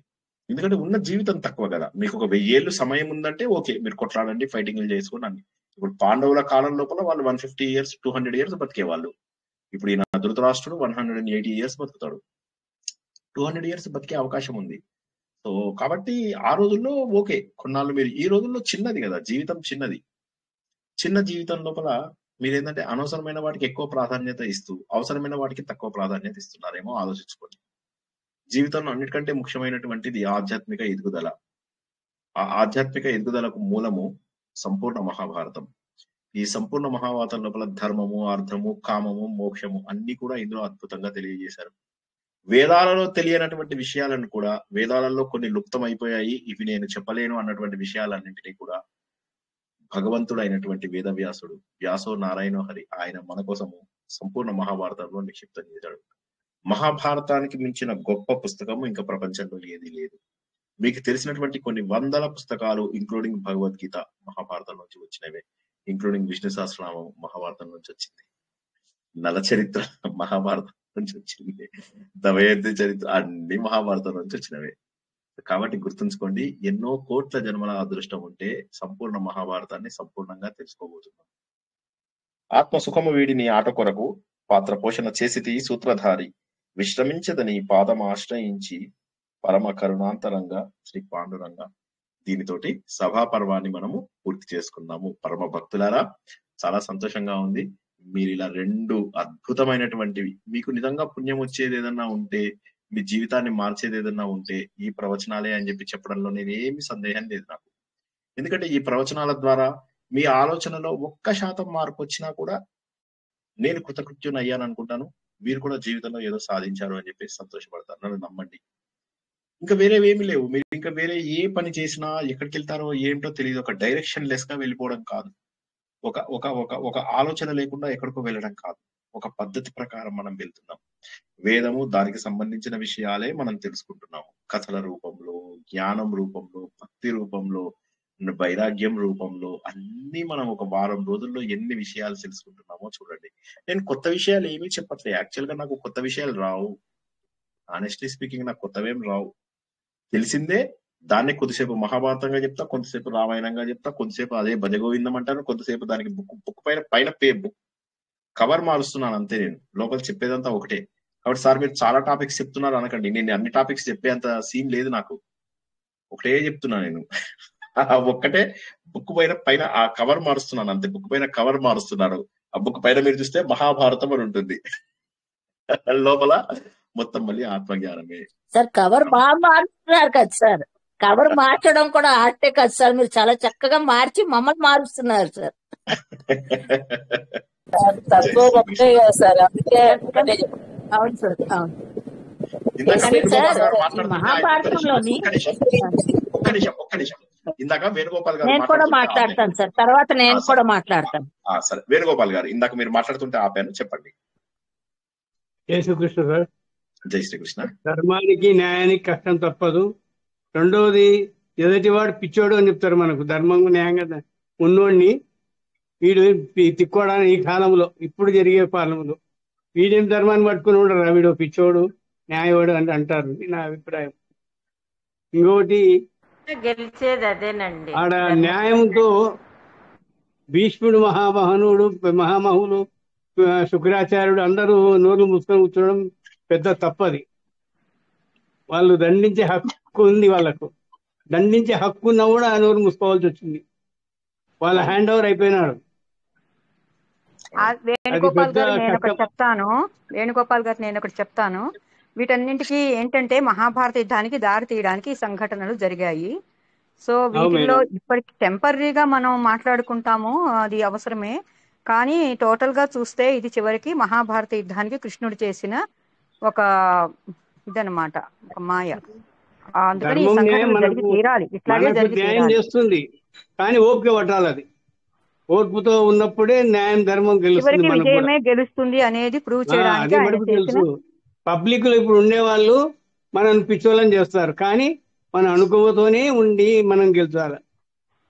అది సార్. బాగా చెప్పారు. నెక్స్ట్ సుధా మేడం, మీరు ఏదో చెప్తున్నారు. ద్రౌపది సుధామోహన్ మేడం చెప్పండి. ద్రౌపదిది వస్త్రాభరణం సంగతి ఇప్పుడు మేడం ఏమన్నారు, ఓకే కృష్ణుడు మహాభారతం నడిపించడానికి, ఏదో చెప్పడానికి, మెసేజ్ ఇవ్వడానికి ఇదంతా జరిగిందని. బట్ ఆ రోజుల్లో కూడా అంత ఆవిడ పతివ్రత, అంత యోధురాలు, అంత అంటే సామాన్యురాలు కాదు ద్రౌపది. అలాంటి మహిళలతో కూడా ఆమె ఎమోషన్స్ తో కూడా అంత డీప్ ఎమోషన్స్ తో ఎలా ఆడుకోగలిసారు? అసలు ఆ థాట్ ఎలా వచ్చింది? ధర్మరాజు అన్నవాడు ఎంతో గొప్పవాడు. ధర్మరాజు అమ్మో అంటే మనకి ధర్మరాజులా ఉండాలి అన్నట్టు చెప్తారు. అది what authority, what right he has got to put his wife at stake? అంటే ఎవరిచ్చారు ఇంకా అథారిటీ సార్? అంటే ఆడవాళ్ళని ఏదైనా చెయ్యొచ్చా? ఆ రోజుల్లోంచి అదే ఉందా? అది అంటే భార్య కనుక నేను ఏదైనా చెయ్యొచ్చు, భార్య మీద అంత హక్కు ఉందా నాకు? అవును, ఆ రోజుల్లో అలా ఉంది. ఈ రోజుల్లో మేము అంటే సార్ చెప్తున్నాను, అంటే ఆవిడ ఆ రోజుల్లో అలా ఉంది. ఈ రోజుల్లో మగవాళ్ళు అలాగే గొడవలు పడుతున్నాం. ఆడవాళ్ళకి ఏం హక్కు ఉంది మా మీద? ఆడవాళ్ళు మమ్మల్ని ఎంత బాధ పెట్టచ్చా? ఎంతసేపు మేము బానిసల జీవితం అని చెప్పి మేము బాధపడుతున్నాం. మాది ఎంతసేపు మగవాళ్ళ జీవితం అంతా కూడా ఇంత ఘోరంగా, ఇంత దుర్భరంగా ఎందుకు గడవాలి? ఇంత సార్ దుర్భరంగా జరగాల మా ఈ జీవితం? రోజుల్లో కూడా నేను ఒప్పుకుంటాను, బీయింగ్ ఎ లేడీ ఆల్సో నేను ఒప్పుకుంటాను సార్. బీయింగ్ ఎ లేడీ కూడా ఈ రోజుల్లో జరుగుతున్నది, లేడీస్ చాలా ఫాస్ట్ గా ఉన్నారు, ఇబ్బంది పెడుతున్నారు అన్నది నేను ఒప్పుకుంటాను. కానీ మహాభారతం జరిగింది చాలా చాలా చాలా సంవత్సరాల క్రితం సార్ కదా. అందరూ మహానుభావులు ఉన్నారు అందులో. అంటే అంతమంది నోరు నాకు నిజంగా సార్ ఇప్పటికీ నాకు ఆన్సర్ అది దొరకదు జరిగింది సార్. అంటే ఇంతమంది యోధులు, ఇంతమంది మహానుభావులు ఎలా ఊరుకున్నారు? అవును, అంటే మనము ఎలా క్వశ్చన్ నోరు మూసుకొని అందుకోసమే మహాభారతం వీళ్ళందరూ అంటే సార్ అదే అంటే మనలాంటి వాళ్ళు అలా మాట్లాడుకుండాలేమో మనకేదో. సార్ ఒక్క నిమిషం అండి మేడం. అంటే మనలాంటి వాళ్ళు ఇంకా దాని గురించి చర్చిస్తూ ఉండాలి, దాని మీద ఉన్న మంచిని చూడాలి. ఓకే, అందులో జరిగినవి మనకి మళ్ళీ రిపీట్ అవ్వకూడదు అన్నట్టు లెసన్ కింద తీసుకుంటే ఓకే. బట్ అన్ని సంవత్సరాల క్రితం అంతంత పెద్ద పెద్ద పేరు తెచ్చుకున్న భీష్మ పితామహ వీళ్ళందరూ నోరు మూసుకొని ఊరుకుంటారా సార్? అసలు ఎలా అవుతుంది అది? ఇప్పుడు రామాయణం అన్నది వేరే కదా, అందులోనే అంతా మంచిగా చెప్పారు అంటాను. అది అంటే కొంచెం డైజెస్ట్ చేసుకోవడానికి ఇప్పటికీ ఇబ్బందిగా ఉంటుంది సార్. అది చాలా ఇబ్బందిగా ఉంటుంది. అంటే జరిగేది ప్రాబ్లం కాదు, చూసి ఎలా ఊరుకున్నారు ఈ రోజు ఊరుకున్నారు. నేను చదివిన దాంట్లో మీకు 1000 వంతు మాత్రమే చెప్పాను. నేను మీకు ఎంత సంక్షిప్తంగా చెప్పానో నాకు తెలుసు. నేను మీకు అబద్ధం చెప్పటల్లా. నేను చదివిన దాంట్లో నిజంగా 1000 వంతు చెప్పాను మీకు. నన్ను నమ్మండి. నేను అది చదువుతూ ఎంత కన్నీటి పర్యంతం అయిపోయానంటే పేజీలు తడిసిపోయాయి. ఒక 2 గంటల పాటు ప్రతి పేజీని నేను కన్నీటితో తడుపుకుంటూ చదివాను. కాబట్టి ఇక జరిగిపోయింది. కాకపోతే ఏది ఏమైనా అది అలా జరగాల్సింది ఉంది, జరిగింది. అయితే ఏంటంటే తమ్ముళ్ళనే పెట్టడం కూడా తప్పే. కానీ ఏంటంటే వీళ్ళంతా నా సొత్తు అనుకున్నప్పుడు పెట్టాడు, అంతే. నా సొత్తు అనుకుని పెట్టాడు. నేను చదివాను సార్ ద్రౌపది వస్త్రాపహరణం. ఇప్పుడు అందులో నిజంగానే అదొక లీల అంటారా? చెప్పకూడని అన్నారు కదా విషయాలు జరిగేది ఉంది అని, అదొక లీల కింద చేశారా అని మరి తెలియదు. అంటే వినాశకాలే విపరీత బుద్ధి అని, వాళ్ళకి ఎలాగో నాశనం తప్పదు, అందుకని వీళ్ళందరి బుర్రలు అట్లాగే పనిచేస్తాయి అన్నమాట, పెద్దవాడవన్నీ కూడా. ఆ టైంలో ఆ మాయ తప్పకపోతే న్యాయం అని కూర్చుంటే యుద్ధం అనేది జరగాలి. కాబట్టి ఈ లైన్ గా విషయాలన్నీ ముందుకు వెళ్ళాలి. అయితే నేనైతే కనుక చదివానండి వస్త్రాపహరణం. సారు చాలా కట్ చేసి చాలా చండాలమైన విషయాలు కూడా వాటిల్లో మనం చదివితే బాధేస్తుంది. ఆవిడ ఉన్న పరిస్థితి పాపం ఎంతో ఏడుపులాగా వచ్చేస్తుంది ఆ పేజీలు చదువుతుంటే. నేను ఒక 10% చెప్పాను. Honestly speaking.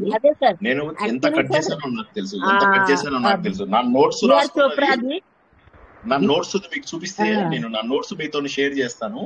You will be shocked. నేను కేవలం 8 లైన్లు రాసుకున్నాను అంతే. 8 లైన్లు అంతే. ఎందుకంటే ఇంకా నాకు ఎక్కువ చెప్పడం నేను చెప్పలేనేమో, బహుశా చెప్పలేనేమో. బిఆర్ చోప్రాది సిరీస్ కూడా చూస్తే చాలా తరుగుతున్నాం సార్. అంత ఏడుపు వస్తుందో ఆ టీవీ సీరియల్ చూస్తున్నప్పుడు. అంటే ఇలా జరిగిందని నిజంగా మీరు అన్నట్టు అలాగా కన్నీరు ధార కారుతుంది అది చూస్తున్నప్పుడు. అలా జరుగుతుంటే అది అందులోకి ఒక్కొక్కరు భలే యాక్ట్ చేశారు. ఎంతో రియాలిటీకి దగ్గరలో ఉంది అదంతా కూడాను. బిఆర్ చోప్రాది మహాభారత్ సిరీస్. ఇప్పుడు రామాయణంలో సీతని రావణాసురుడు ఎత్తుకుపోయినప్పుడు ఆవిడ లంకలో ఎన్నో కష్టాలు పడింది. కానీ రాముడు చేయలేకనా అంటే ఆయన ఒక్కొక్కళ్ళ హెల్ప్ తీసుకుంటూ, ఎంత మహానుభావుడు అవతార పురుషుడు ఆయన, మరి హెల్ప్ తీసుకుంటూ వెళ్ళి ఆ మెల్లగానే ఆయన చేయవలసిన టైంకి అట్లా జయాన్ని అట్లాగే ఇప్పుడు ఈ పాండవుల విషయంలో కూడా ఎప్పుడైతే మహాభారత యుద్ధం వచ్చి వాళ్ళు నాశనం అవ్వాలో అప్పటిదాకా అది ఇవన్నీ సంఘటనలన్నీ జరిగాయి అన్నమాట. రామాయణంలో కూడా ఇటువంటి ఇన్సిడెంట్స్ చాలా ఉన్నాయి కదా. సీతను ఎన్నో కష్టాలు పెట్టారు వాళ్ళు. ఉన్నాయి మేడం, మీరు అన్నది నేను కాదన్ను.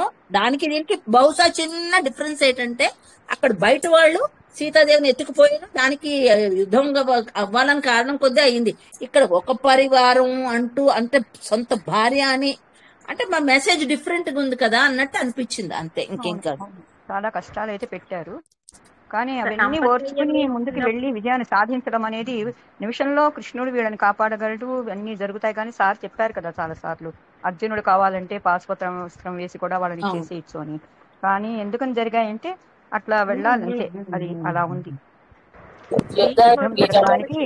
ద్రౌపదిని దీవిస్తే ఆమె నవ్వుతుంది. ఎందుకు నవ్వుతున్నావంటే అప్పుడు నన్ను రక్షించలేదు, ఇప్పుడు దీవిస్తున్నారంటే అప్పట్లో నేను దుర్యోధనాదుల భోజనం చేస్తుండేవాడిని, నా రక్తమంతా అట్లా అదే రకంగా ఉంది. ఇప్పుడు ఆ రక్తమంతా పోయింది, అందుకే నాకు ఇప్పుడు బుద్ధి వచ్చింది అని చెప్తారు కదా సార్ భీష్ముడు. అందుకే నేను అమ్మ ఒక్క నిమిషం, మంచి మాట చెప్పారు. ఒక్క నిమిషం అందరు కామ్గా అయిపోయి మ్యూట్ లో ఉన్నాడు, అందరు మ్యూట్ లో పెట్టుకోండి ఒక్క నిమిషం. పొరపాటున కూడా ఎవరింటికి పోయి అన్నాలు తినకండి, పడి తినేస్తారు. ముందు వెళ్ళకండి, ఎవరిళ్ళకి అన్నాలు తినడానికి వెళ్ళకండి. ఎవడెవడి పాపాలు మీరు మూట కట్టుకుంటున్నారో తెలియదు. నేను చాలా సార్లు చెప్తున్నాను, మళ్ళీ ఇప్పుడు ఆవిడ చెప్పగానే నాకు గుర్తొచ్చింది. ఎవడెవడు ఏమేం పాపాలు చేసి ఎవడెవడు ఏ బ్లాక్ మనీ పెట్టుకున్నాడో, రియల్ ఎస్టేట్ లో పెడతాడు ఎవడో డబ్బు, అలా బ్లాక్ మనీ వస్తుంది. ఎవడో గవర్నమెంట్ కు ట్యాక్స్ పే చేయడు, బ్లాక్ మనీ వస్తుంది. ఎవడో దొంగ డబ్బు వాడతాడు. ఇటువంటి జనాలందరి పాపపు సొమ్ము మీరు తింటున్నారు. స్నానాలు చేయకుండా వంటలు ఉండేవాళ్ళు, ఇంట్లో పరిశుభ్రత లేని వాళ్ళు, వ్యవహారాలు సరిగా లేనటువంటి వాళ్ళు, మానసికంగా పరిపక్వత లేనటువంటి వాళ్ళు, పరిణతి లేనటువంటి జనాలు, ఇటువంటి వాళ్ళందరూ కూడా ప్రపంచంలో ఉన్నారు. అందరి ఇళ్లకు పోయి ముందు ఫస్ట్ కుంభాలు తినేసేయకండి. ఇది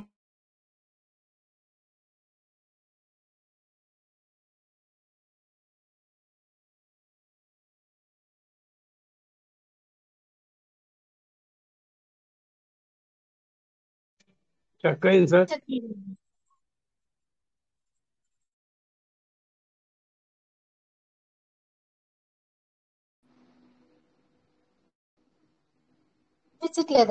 వినిపించట్లేదు సార్.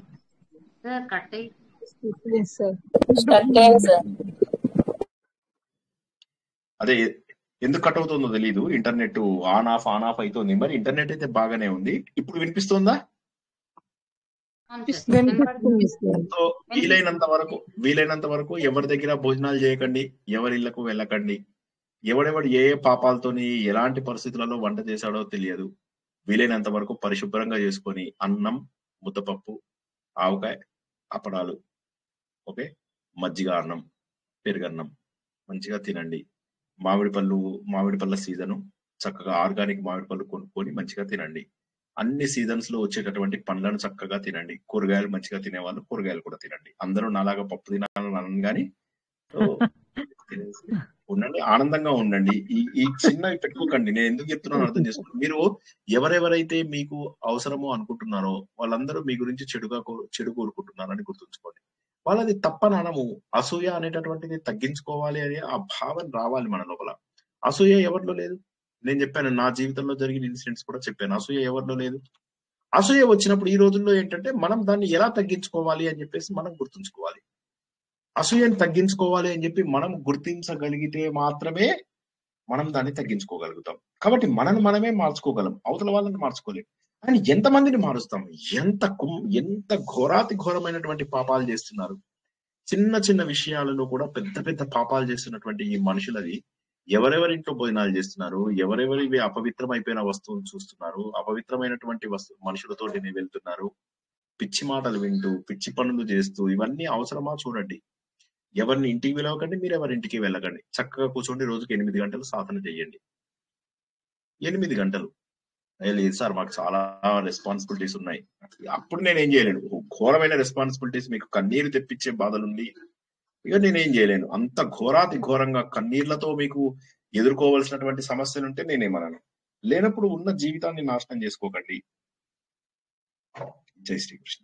అదే నుంచి ఆ ఫుడ్ గురించి చెప్తామని. ఇవన్నీ కూడా మళ్ళీ ultimately they lead to the same thing, జనాలను కలవడం. నాకు ఎవరన్నా ఇది ద్వేషంతో చెప్పడం లేదు. నేనేమంటున్నానంటే అనవసరమైన మనం కలిస్తే మీకు మళ్ళీ వాడు ఎక్కడో ఒక చోట బాధ పెడతాడు. ప్రతి రిలేషన్షిప్ కూడా మీకు బాధలోకే దింపుతుందని గుర్తుంచుకోండి. జై శ్రీకృష్ణ. సార్ జై శ్రీకృష్ణ సార్.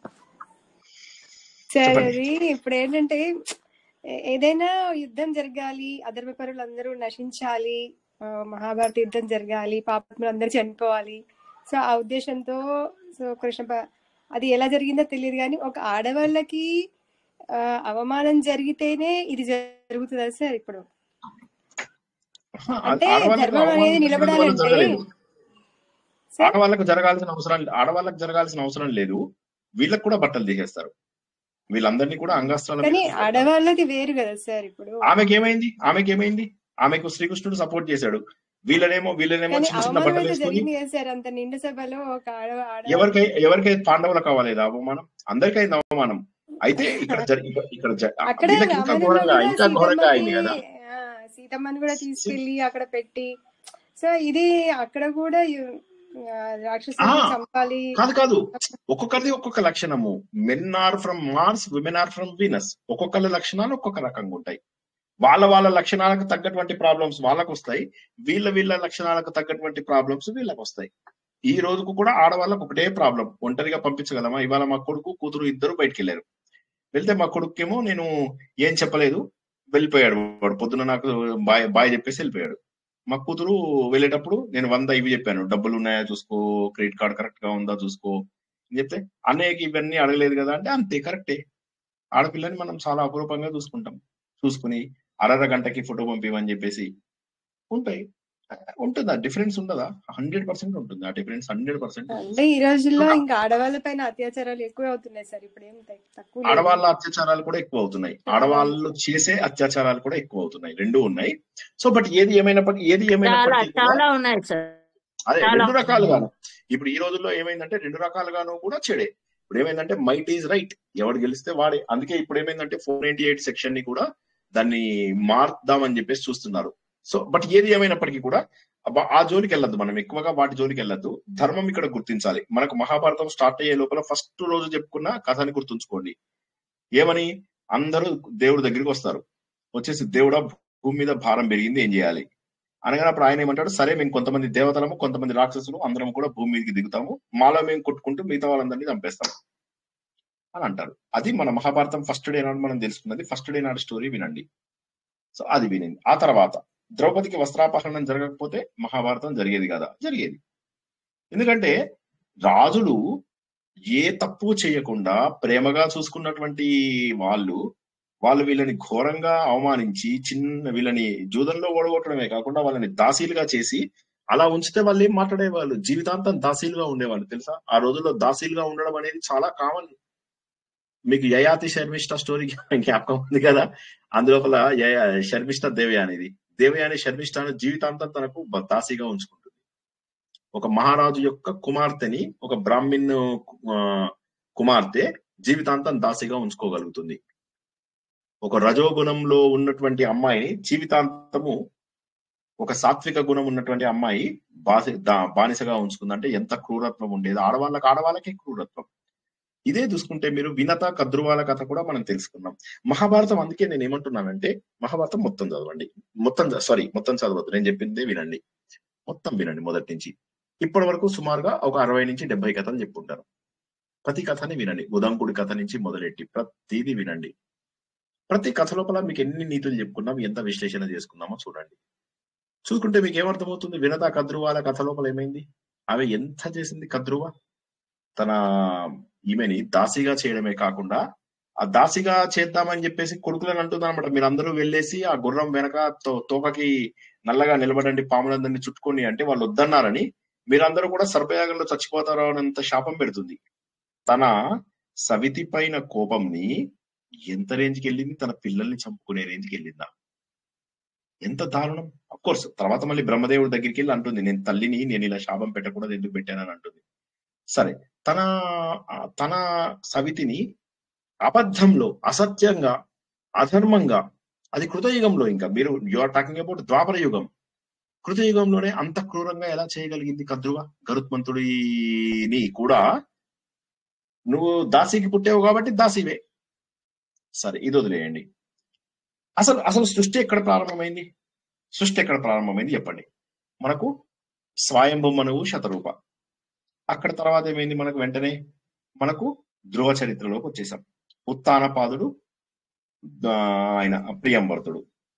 ఓకే, ఇక్కడ ఏమైపోయింది? మనకు ఉత్తానపాదుడు యొక్క చరిత్ర లోపల మనం ఏం తెలుసుకున్నాము? ఆయనకి 2 పిల్లలు ఉంటారని, 2 భార్యలు ఉంటారని తెలుసుకున్నాం. ఆయన సురుచిని ఇష్టపడుతూ ఉంటాడు. సురుచి ఈయన వెళ్ళేసి ఏం చేస్తాడు? ధ్రువుడు వెళ్ళి తండ్రి ఒళ్ళో కూర్చోబోతుంటే పిన్ని ఏమంటుంది తెలుసా? నువ్వు కూర్చోడానికి వీల్లేదని చెప్పేసి పిల్లవాడని కూడా చూడకుండా క్రూరంగా పక్కకు తప్పించింది. తప్పించేసరికి ఏమవుతుంది?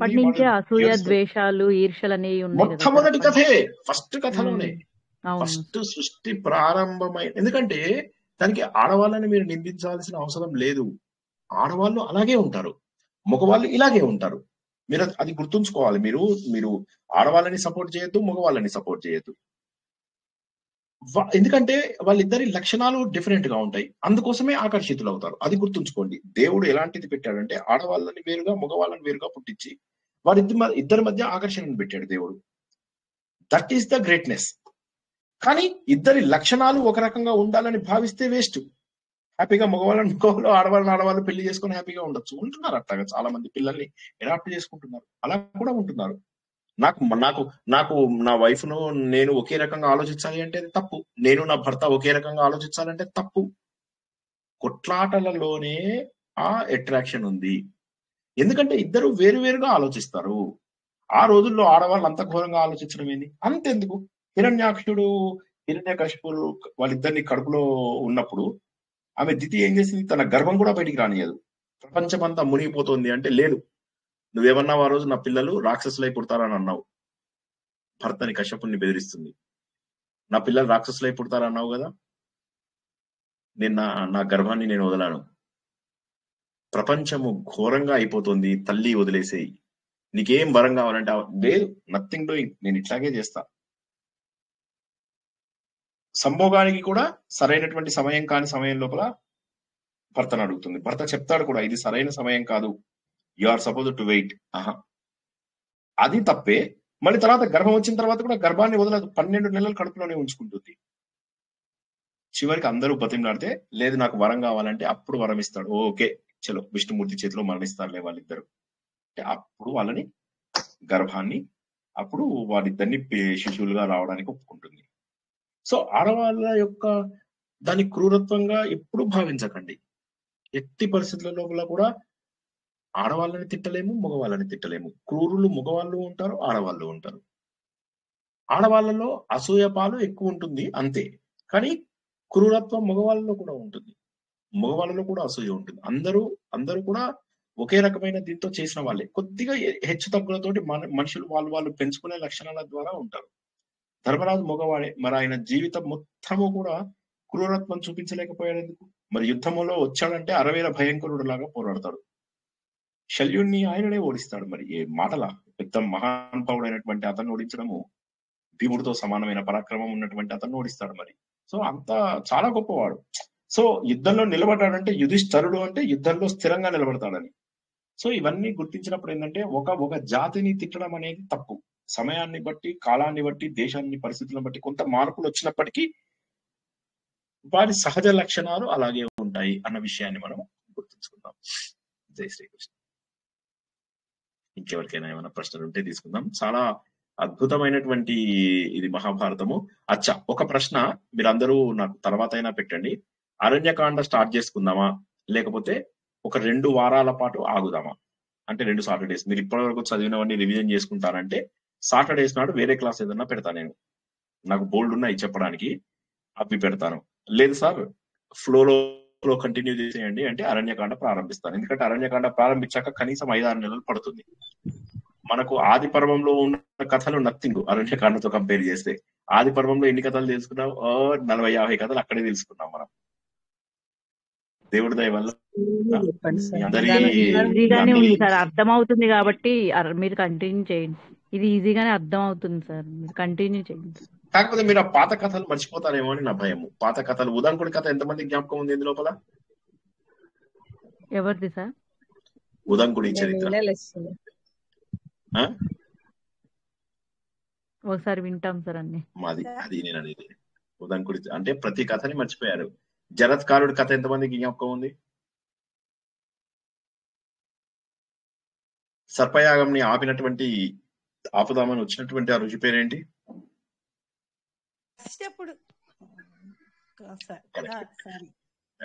ఓకే, సో నేను ఏమంటానంటే ఓకే, సో కొంతమందికి జ్ఞాపకం ఉన్నాయి. అండ్ ఏది ఏమైనప్పటికీ కూడా చూడండి, ఇది చాలా ముఖ్యమైనటువంటి కథలు, రివిజన్ చేసుకుంటే బెటర్ నా ఉద్దేశము. అయినప్పటికీ కూడా మీరు ప్రారంభించమంటే వచ్చే వారమే అరణ్య పర్వం ప్రారంభించుకుందాము. అరణ్య పర్వం తినడానికి ఇబ్బంది ఏముంది సార్, మళ్ళీ రివిజన్ చేయండి. 2 వీక్స్ తర్వాత 2 వీక్సే కదా చెప్పింది ఇవన్నీ రివిజన్ చేయడానికి. అవును, ఈ 2 వారాలలో 2 శనివారాలు వేరేవి చెప్తాను. ఈ 2 శనివారాలు కూడా మిమ్మల్ని ఖాళీగా ఉంచుతానని అనడం లేదు. ఈ 2 శనివారాల పాటు తపోవన్ మహారాజ్ యాత్రలు ఉన్నాయి కదా, అవి తపోవన్ మహారాజ్ యాత్ర యాత్రలు చెప్పుకుంటాము. మీరేం చేస్తారంటే ఈ ఈ- ఈ యాత్రలు సులభమే కదా, మీరు ఎక్కువ స్ట్రెస్ ఉండదు. కాబట్టి రోజు మొత్తం మీరు మహాభారతం వింటుండండి. సాటర్డే వస్తే రోజు మొత్తం మహాభారతం వినండి. అలా వింటాను అంటే ఓకే, లేదు ఓకే సార్ సార్. వద్దు సార్ చేసేయండి అంటే దట్ ఈస్ ఆల్సో ఫైన్. అందరూ గ్రూప్ లో మెసేజ్ పెట్టండి, నేను పోల్ పెడతాను. పోల్ ని బట్టి మీరు రెస్పాన్స్ ఇవ్వండి, ఆలోచించి రెస్పాన్స్ ఇవ్వండి. నా పర్సనల్ ఓకే సార్, అన్ని వింటాం సార్. పాతవన్నీ వినండి. ఈ ఎందుకోసం రోజు అంటే చెప్పమ్మా. వింటాం సార్. ఈలోగా తపోవన్ మహారాజ్ చెప్పండి 2 weeks పాతవన్నీ ఒకసారి వినిచేస్తాం. అదే నేను పోల్ కూడా పెడతాను. పోల్ అందరూ రెస్పాన్స్ ఇవ్వండి తప్పకుండా. మహాభారతం గ్రూప్ లోపల అందరూ తప్పకుండా రెస్పాన్స్ ఇవ్వండి.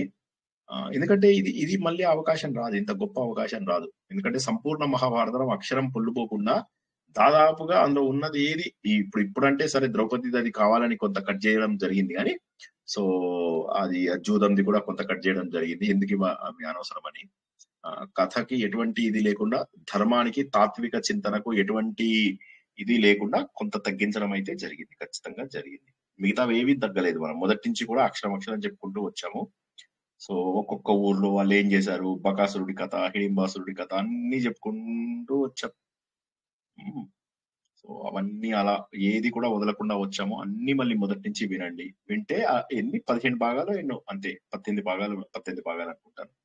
జస్ట్ 18 అంటే 18 36 గంటలు. ఓ సింతేనా అన్నాను మీరు. 36 గంటలు విండే చాలు అంటే ఓ సింతేనా అని చెప్పేసి అనాలి. 36 hours వినాలి. మరి వినాలంటే మీరు బయట పనులు మానుకోవాలి. సార్ అట్లా చెయ్యకండి సార్. ఈ మూడాలు ఇప్పుడు 1 month పాటు మూడాలు మీరు ఫంక్షన్లకు వెళ్తున్నాం అవి ఇవన్నీ అబద్ధాలు చెప్పకండి నాతోని. సో మీరు ఎవరిని కలవకండి. మూడాలలో ఎవరిని కలవడం కూడా మంచిది కాదు, ఓకేనా? ఎవరిని కలవకండి. మూడాల్లో నోరు మూసుకొని కూర్చోవాలి ఇంట్లోపల, అదే మంచిది. మూఢాలు ఉన్నప్పుడు ఇప్పుడు గురు మూఢం నడుస్తుంది 1 month పాటు. నోరు మూసుకొని ఇంట్లో కూర్చోండి, ఎవరితోటి మాట్లాడద్దు. మాట్లాడితే చాలా డేంజర్, ఓకేనా? సో కాబట్టి ఈ 1 month ఎవరితోటి మాట్లాడద్దు అన్నమాట. మూడవున్న 1 month ఎవరితోటి మాట్లాడద్దు. ఫోన్ స్విచ్ ఆఫ్ చేసి పెట్టుకోండి, సరేనా? ఆషాఢం కూడా వస్తాం సార్, శుభకార్యాలు ఏవి ఉండవు. ఓకే సో మూడాలలో ఏం చేయాలి, ఎవరితోటి మాట్లాడద్దు, కామ్గా ఉండాలి. ఎవరైనా మాట్లాడిస్తే మౌనవ్రతం అని చెప్పేసేయండి, ఓకేనా? అది కూడా టైప్ చేసి చెప్పాలి సార్. మౌనవ్రతం అని కూడా టైప్ చేసి చెప్పాలి. కష్టం అలా కష్టం మాట్లాడకుండా ఉండడం. అది అలవాటు చేసుకోండి. మౌనవ్రతం అనేటటువంటిది చాలా గొప్పది. మనం తపస్సు కొన్ని గంటలు అనేటటువంటి చేయొచ్చా సార్? రోజులో కొన్ని గంటలు చేయొచ్చా సార్ మౌనవ్రతం? రోజు మొత్తం చెయ్యాలి. ఇప్పుడు ఈ నెల రోజుల పాటు మీరు మౌనవ్రతమే చేయాలి. ఓన్లీ ప్రవచనం టైంలో యాక్టివ్ గా మాట్లాడాలి. మిగతా టైం అంతా కూడా మౌనవ్రతం ఉండండి. ఇంట్లో వాళ్ళు మాట్లాడినా కూడా అంతే. కొడతారు సార్ వాళ్ళు, కొడతారండి. కొడితే ఇలా కాదు, మాట్లాడడం అని చెప్పడానికి ఇలా చూపించండి, వాళ్ళు ఏమన్నా అంటే ఇలా చూపించండి, అంతే. ఈ 2 టెక్నిక్స్ కూడా నేర్పిస్తున్నా మీకు లేదు. మా సార్ చెప్పారని చెప్తాను, అంతే. జై శ్రీకృష్ణ. ఇంకెవరికైనా ఏమన్నా చక్కటి విషయాలు నేర్చుకున్నాం. ఓకే, రేపు సంస్కృతం లోపల ఛందస్సు మనము ప్రారంభించుకుంటాము. కొద్దిగా ఛందస్సు, కొద్దిగా అలంకారాలు ప్రారంభించుకుంటాము. సో చాలా సులభంగా ఉంటాయి. ఎందుకు ఛందస్సులు ఇన్ని రకాలు వచ్చాయి, ఛందస్సులలో వృత్తాలు ఏంటి, ఆ వృత్తాలకు మన రియల్ లైఫ్ లో ఉన్నటువంటి ఎగ్జాంపుల్స్ ఏంటి, అవి కూడా చక్కగా తెలుసుకున్నాము. చాలా సరదాగా గడిచిపోతాయి. అలంకారాలు కూడా చాలా సరదాగా గడిచిపోతాయి. ఒక 3-4 వారాలు 5 వారాలు ఇవే చెప్పుకుంటాం మనము. అందరికీ సులభంగా ఉండడానికి, ప్లస్ భాష పైన కాస్త ప్రేమ కలగడానికి అవి ఉపయోగపడతాయి. వాటిని నియమాల లాగా నేర్చుకోము. ఏమి నియమాలు, కండిషన్స్ ఏమి నేర్చుకోము మనము. జస్ట్ సింపుల్ గా సరదాగా భాషను ఎలా ఎంజాయ్ చేయాలి అనేది ఏదైనా ఎంజాయ్ చేయడానికి నేర్చుకోండి. కష్టపడి ఎగ్జామ్స్ రాసి నానా కష్టాలు, ఇష్టం ఉంటే శ్రద్ధ ఉండి ఓపుకున్న వాళ్ళు చెయ్యండి, కానీ టెన్షన్ పడకుండా చేయండి. టెన్షన్ పడుతూ ఉంటే ఇంకా లాభం ఏముంది, ఇంత నేర్చుకొని లాభం ఏముంది. ఓకేనా, ముగించుకుందామా? 1:30 అవుతుంది దాదాపుగా. జై శ్రీకృష్ణ సార్. మీరు అన్నట్టు ఆత్మీయులు అంటే తల్లి, తండ్రి, పరమాత్మ తప్పితే ఎవరు అనిపిస్తలేదు సార్ ఆలోచిస్తే. ఇప్పుడు ద్రౌపదిని కూడా కృష్ణ పరమాత్మనే ఆత్మీయుడు, ఇప్పుడు ఎవరు లేరు ఆ సభలో. అదే అర్థమైంది సార్. Correct 100% correct. ఇంకెవరికి అన్న ఏమన్నా ఉన్నాయా? లాస్ట్ మినిట్ ఏదైనా అడుగుదాం అనుకుని అడగకపోయినా ఏమన్నా ఉన్నాయా? వీలైన వాళ్ళు మధ్యాహ్నం చెప్పిన నారాయణీయం కూడా ఒకసారి వినండి. నారాయణీయంలో సృష్టి రహస్యాన్ని వీలైనంత సింపుల్ గా, మరీ సింపుల్ గా 5th 6th క్లాస్ పిల్లలకు చెప్పినట్టుగా చెప్పాను. వీలైన వాళ్ళు తప్పకుండా వినండి. విని అందులోపల ఒక దశకము 6దో 7దో అందులోపల ఈయన వర్ణన, విరాట స్వరూపంది వర్ణన ఉంది.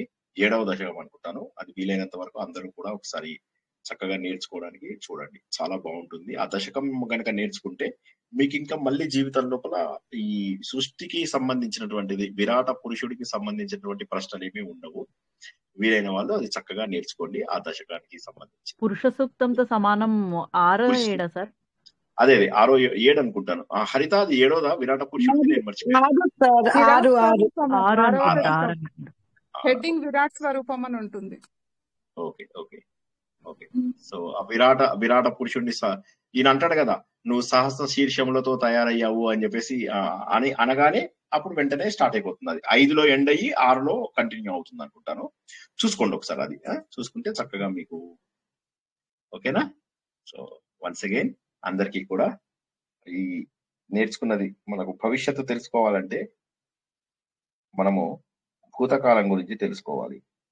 గతంలో చేసినటువంటి ఏ తప్పులు కూడా మళ్ళీ చేయకుండా మన జీవితాన్ని కాపాడుకోవాలి. ధర్మరాజు చేసిన ఒకే ఒక తప్పు ఏంటంటే, గతంలో చేసినటువంటి తప్పుని మరొకసారి చేయకుండా ఉంటే బాగుండేదేమో. కాబట్టి భవిష్యత్తు బాగుండాలి అంటే గతంలో జరిగినటువంటి తప్పులు లేకుండా, కొత్త తప్పులు చేసినా పర్వాలేదు, లేక వేరే వాళ్ళ తప్పులలో మనం నేర్చుకున్నా పర్వాలేదు, జీవితం అంతా కూడా నేర్చుకోవడంలోనే గడిచిపోతూ ఉంటుంది. ధైర్యంగా కష్టాలన్నింటినీ ఎదుర్కొంటూ, మోసగింపబడకుండా, శత్రువులను అన్ని చోట్ల కూడా సరైన పరిస్థితులలో గుర్తించగలుగుతూ జీవితాన్ని ముందుకు తీసుకెళ్లినవాడు తప్పక విజయుడైతాడనేటటువంటి గొప్ప సందేశంలో సభాపర్వము పూర్తయింది. సంపూర్ణమైనటువంటి ఆనందంతో ఈరోజు ఈ ప్రవచనాన్ని ఇక్కడికి ముగిస్తున్నాను. జై శ్రీకృష్ణ. అందరికీ శుభరాత్రి, శుభం భూయాత్. జై శ్రీకృష్ణ సార్. జై శ్రీకృష్ణ సార్. శ్రీకృష్ణ.